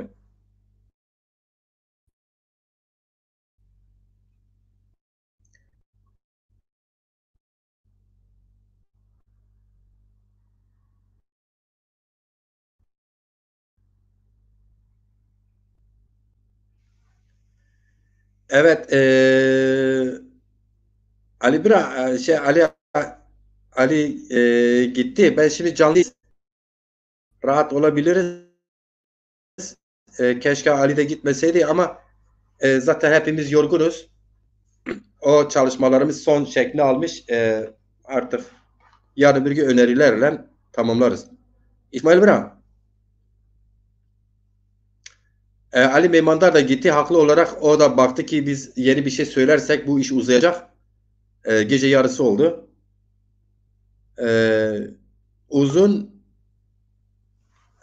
Uzun ama şey oldu. Anlamlı bir program oldu bence. Ali Meymandar Bira buradadır, gitmemiş. Düştü Yo, ben demek ki. tam gidiyordum, sesini duydum Ali ya. Bira. Buyur. İyi. Ya şimdi hepimiz yorgunuz da hakikaten bugün akşama kadar Dilaver Eren bize mühlet vermişti. Biz ona mühlet verdik. Pazar gününe kadar. Geçen gün dedi ki Salı gününe kadar bize dönüş yapmadı. Sonra biz İsmail'le kendisini aradık. Dedi ki sen bize şimdiye kadar bir parti genel başkanını defalarca arama lazım. Çalışma nasıl gidiyor? Bize senin kendin verdiğin zamanda bize dönüş yapmadı. İşte olmuyor. İşte o çalışmamız neticelenmediği için, ya neticelenmediyse bize söyler, neticelenmemiştir.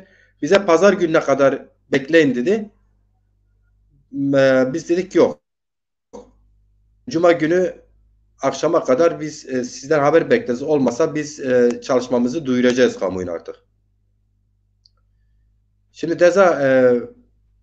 biz İsmail'le bazı isimler üzerinde de istişare yaptık. Kendi çalışmamızı bir değerlendirdik. Dedi ki Avrupa'da Ali Adel Çatakçı'nın dedi ben yani çalışmalara katılmak istiyorum. Siz keza öyle Almanya'da.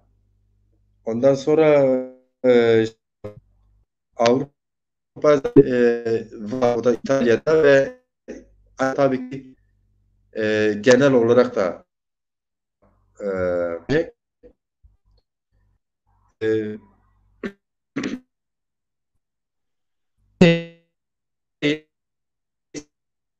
yani biz size hani Avrupa'da sorulan olarak önerdik.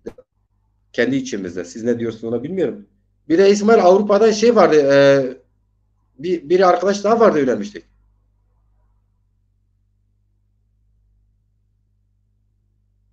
Sen mikrofonu kapalı Deza. Mikrofonunu aç. He. Gelmiyor. Yaşar Aratemur Hoca dedi ne gerek yaparız. Ha, Yaşar Aratemur Hoca. Gerçi herkes yani her aradığımız herhalde Avrupa'da herkes dediğin üstümüze ne görev düşerse yaparız. Allah var. Avrupa'dakiler. Ya şimdi siz son olarak bu görüştüğünüz insanlarla tam olarak yani bir şeye vardınız mı? Bir ortak nokta bulabildiniz mi yani? Bu iş olacak mı gibi gözüküyor mu? Şimdi peki ben Şimdi bir özet versem çabuk. Tamam. Buyur bana. Sen izah et. İstersen lavaboya gideyim gelim izninizle. Biz canlıda değiliz. Tamam. Ben izah edeyim bu arada. Kege biz aşağı yukarıya 40'a yakın 40 civarında listelemişim. İnsanlarla ailelerimize görüştük. Bir Ramazan Yıldız biraz şey yaptı. Onun dışında karşı duran da olmam diyen olmadı. O birçok insan evet Zülfü Selcan'a kadar haber ilettik. Şey geldi dedik şey olsun Hakkı Çimen olsun önerisi geldi. Onunla da görüştük. O da olmadı. Acil görüştük gerçi. Onun şeylerini bize dolayı. Ondan sonra yani şu an geldiği noktada bizim gördüğüm karşı duran argüman öne süren yok. Burada bizim yani temasa geçtiğimiz insanlar şu ana kadar 40'ı geçti. Ama eğerse böyle devam edersek 100 de olsa bir ay daha sürse bitmez. Hı. Bitmez yani. Gerçekten bitmez. Ama bu artık ikinci bir safhaya çıkarmak düşüncemiz var. Hatta bu konuda biz Kek Macir'le konuştuk. Dedik Kek Ali'yle de bunu istişare edelim. Onunla görüşünü alalım. Yani bizim istediğimiz şey artık burada bir komite mi dersin adına, bir istişare dersin adına, bir karar merci mi dersin adına bir grup lazım. Bir platform lazım. Burada artık çok fazla yani teorikten pratiğe çevirebilecek bir durum lazım artık. Yani boğulmaktan da korkuyoruz bunu oluştururken. Orada saatlerce konuşmaktan da gerçekten de korkuyoruz. Çünkü kafa buna şikayetçi Onun için söylemiyorum ama Hı hı. işlemek için. Onun için biz yanlış yapmak istemiyoruz. Bunu istersen böyle bir heyet veyahut da adına ne dersen bir grup oluşturup ve burada bir an önce yazıp yayınlamak. Yani şimdi insanlarla birebir görüştükten sonra aslında bunların hepsini bir araya getirmeye çalışmak lazım. Yani bir araya, çünkü insanlar tek tek görüştüğün zaman farklı konuşabilir ama bir aradayken farklı konuşabilirler. Evet. Avrupa'da sıkıntı çıkacağını sanmıyorum. Yani bu işe hayır diyecek şey olacak insan yok kolay kolay. Ama Türkiye sınırları içerisinde belki olabilir. İşte yani bunu ya bir WhatsApp grubu oluşturulur. WhatsApp grubunda herkesin ortak fikrini söylediği bir şey oluşur. Yani orada işte tabii WhatsApp grubunu yönetecek, ikiniz yönetebilirsiniz ama fikirleri söyleyecek insanların o fikirlerini de toplamak lazım. Ondan sonra bir metin hazırlamak lazım. Yani bu nasıl yapılacak, ilkelerimiz nelerdir? Bu mesela bir şey, zaten platformun anlamı şeydir, yani geçici birliktelik demek. Yani Tabii. geçici belirli bir süre. Bu açıdan seçim platformu olabilir, yani Zazaların seçim platformu ya da Zaza seçim platformu. Yani buna Zaza koymasan da olur. Seçim platformu diye geçebilirdi yani. Ee, Yani bu insanlar, sizin bir metin hazırlayıp bu insanlara imzalatmanız gerekiyor bir de. Mesela metni hazırlamışsın. İlkelerimiz bunlar, amaçlarımız bunlar. Aday belirlerken adayda aradığımız özellikler şunlar. Kriterlerimiz bunlar ve mesela gönderdim bana, ben Ali Kaya bu metni onaylıyorum diye imzamı atarım, ismimi yazarım. Herkes böyle yazar. Senin elinde de bir imza olur. Herkes imzalamış diye bu metni. Ondan sonra bu platformda yer alıp almayacağını sorarsın. Yani biz bir platform oluşturacağız. Derneklere tek tek soracağız. Bir dernekler ben yer almayacağım ama desteklerim. Tamam, onu öyle yazarsın. Biri der ben tamam destekliyorum. Böyle bakarsın kim destekliyor, kim içinde yer alıyor. Böyle bu platformu o içinde yer alan insanlardan oluşup ondan sonra adayı belirlemeye çalışıyorsun o platformla birlikte. Yani İnan aynen böyle düşündük. Aklın yolu birdi. Hani hatta dedik bu bir metin önce bir iki sizin gibi arkadaşlarla bir istişare etmek ve bu metni hatta o konuştuğumuz ayetleri acaba eklenmesi gereken bir yer varsa bize bildirsin veyahut da görsün. Öylece düzeltin ve altına imza atılsın. Doğru mu Kek Macir? Bu şekilde düşünüyorum.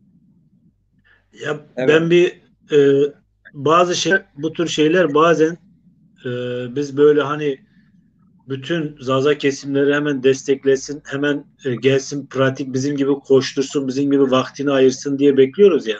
Aslında bazı şeyler siz ortaya topu atarsınız, oyuncular kendiliğinden koşarlar. Yani o topu ortaya atmak lazım. Yani bizim Evet. İstanbul'da yürüyüş oldu ya. İnan Hı-hı. İstanbul'daki yürüyüş de aynı bundan daha basitti. Yani bu çalışmadan basitti. Ama 300-400 tane insan geldi oraya.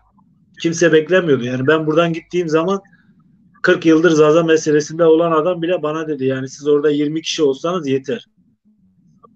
Yani kimse beklemiyordu yani. İnternet üzerinden işte Zaza özgürlük yürüyüşü, Zazaca özgürlük yürüyüşü 400 kişi toplandı. İnsanlar ilk defa pankart tuttu Zazaca adına mesela. Yani bu bazı şeyler böyle şey yapmamak lazım. Böyle hani çok fazla detaya girmemek lazım. Çok Evet. fazla yani yok işte bu olması lazım, şu olması lazım, bu yok. Siz programınızı hazırlarsın, imzayı atan atar, kim destekliyor, kim şey içinde. Ondan sonra yola koyulmak lazım. Çünkü zaman dar ve fazla da kurcalamamak lazım. Çünkü kurcaladıkça şimdi sen Ali insanlarla ne kadar konuşursan o kadar işin içi cılkı çıkar derler ya. İşin cılkı çıktı. O hale gelir yani. O yüzden okey demişse okey, hemen imzasını atsın metin altına. Ondan sonra siz o imzayı atan insanlardan başkanlığın işte 4 tane öne çıkan aday ya da 3 tane öne çıkan adayla Sen kimi seçiyorsun?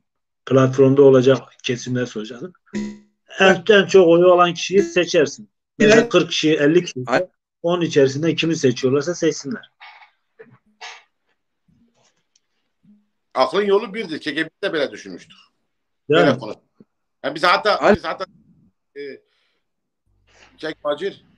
Ali Memandar. Ya. Bacı. Ali sesim geliyor mu Geza? Şimdi geliyor. Biz canlı yayındaymışız. Canlı yayın kesilmemiş. Allah'a sen. Diyorum canlı yayındaymışız. Yapma ya, şaka yapıyorsun. Vallahi değil, ben şimdi gittim baktım İlhami onlar yorum yapıyorlar. Diyorlar ben gittim dışarıdan cepten izledim, baktım canlı yayındayız.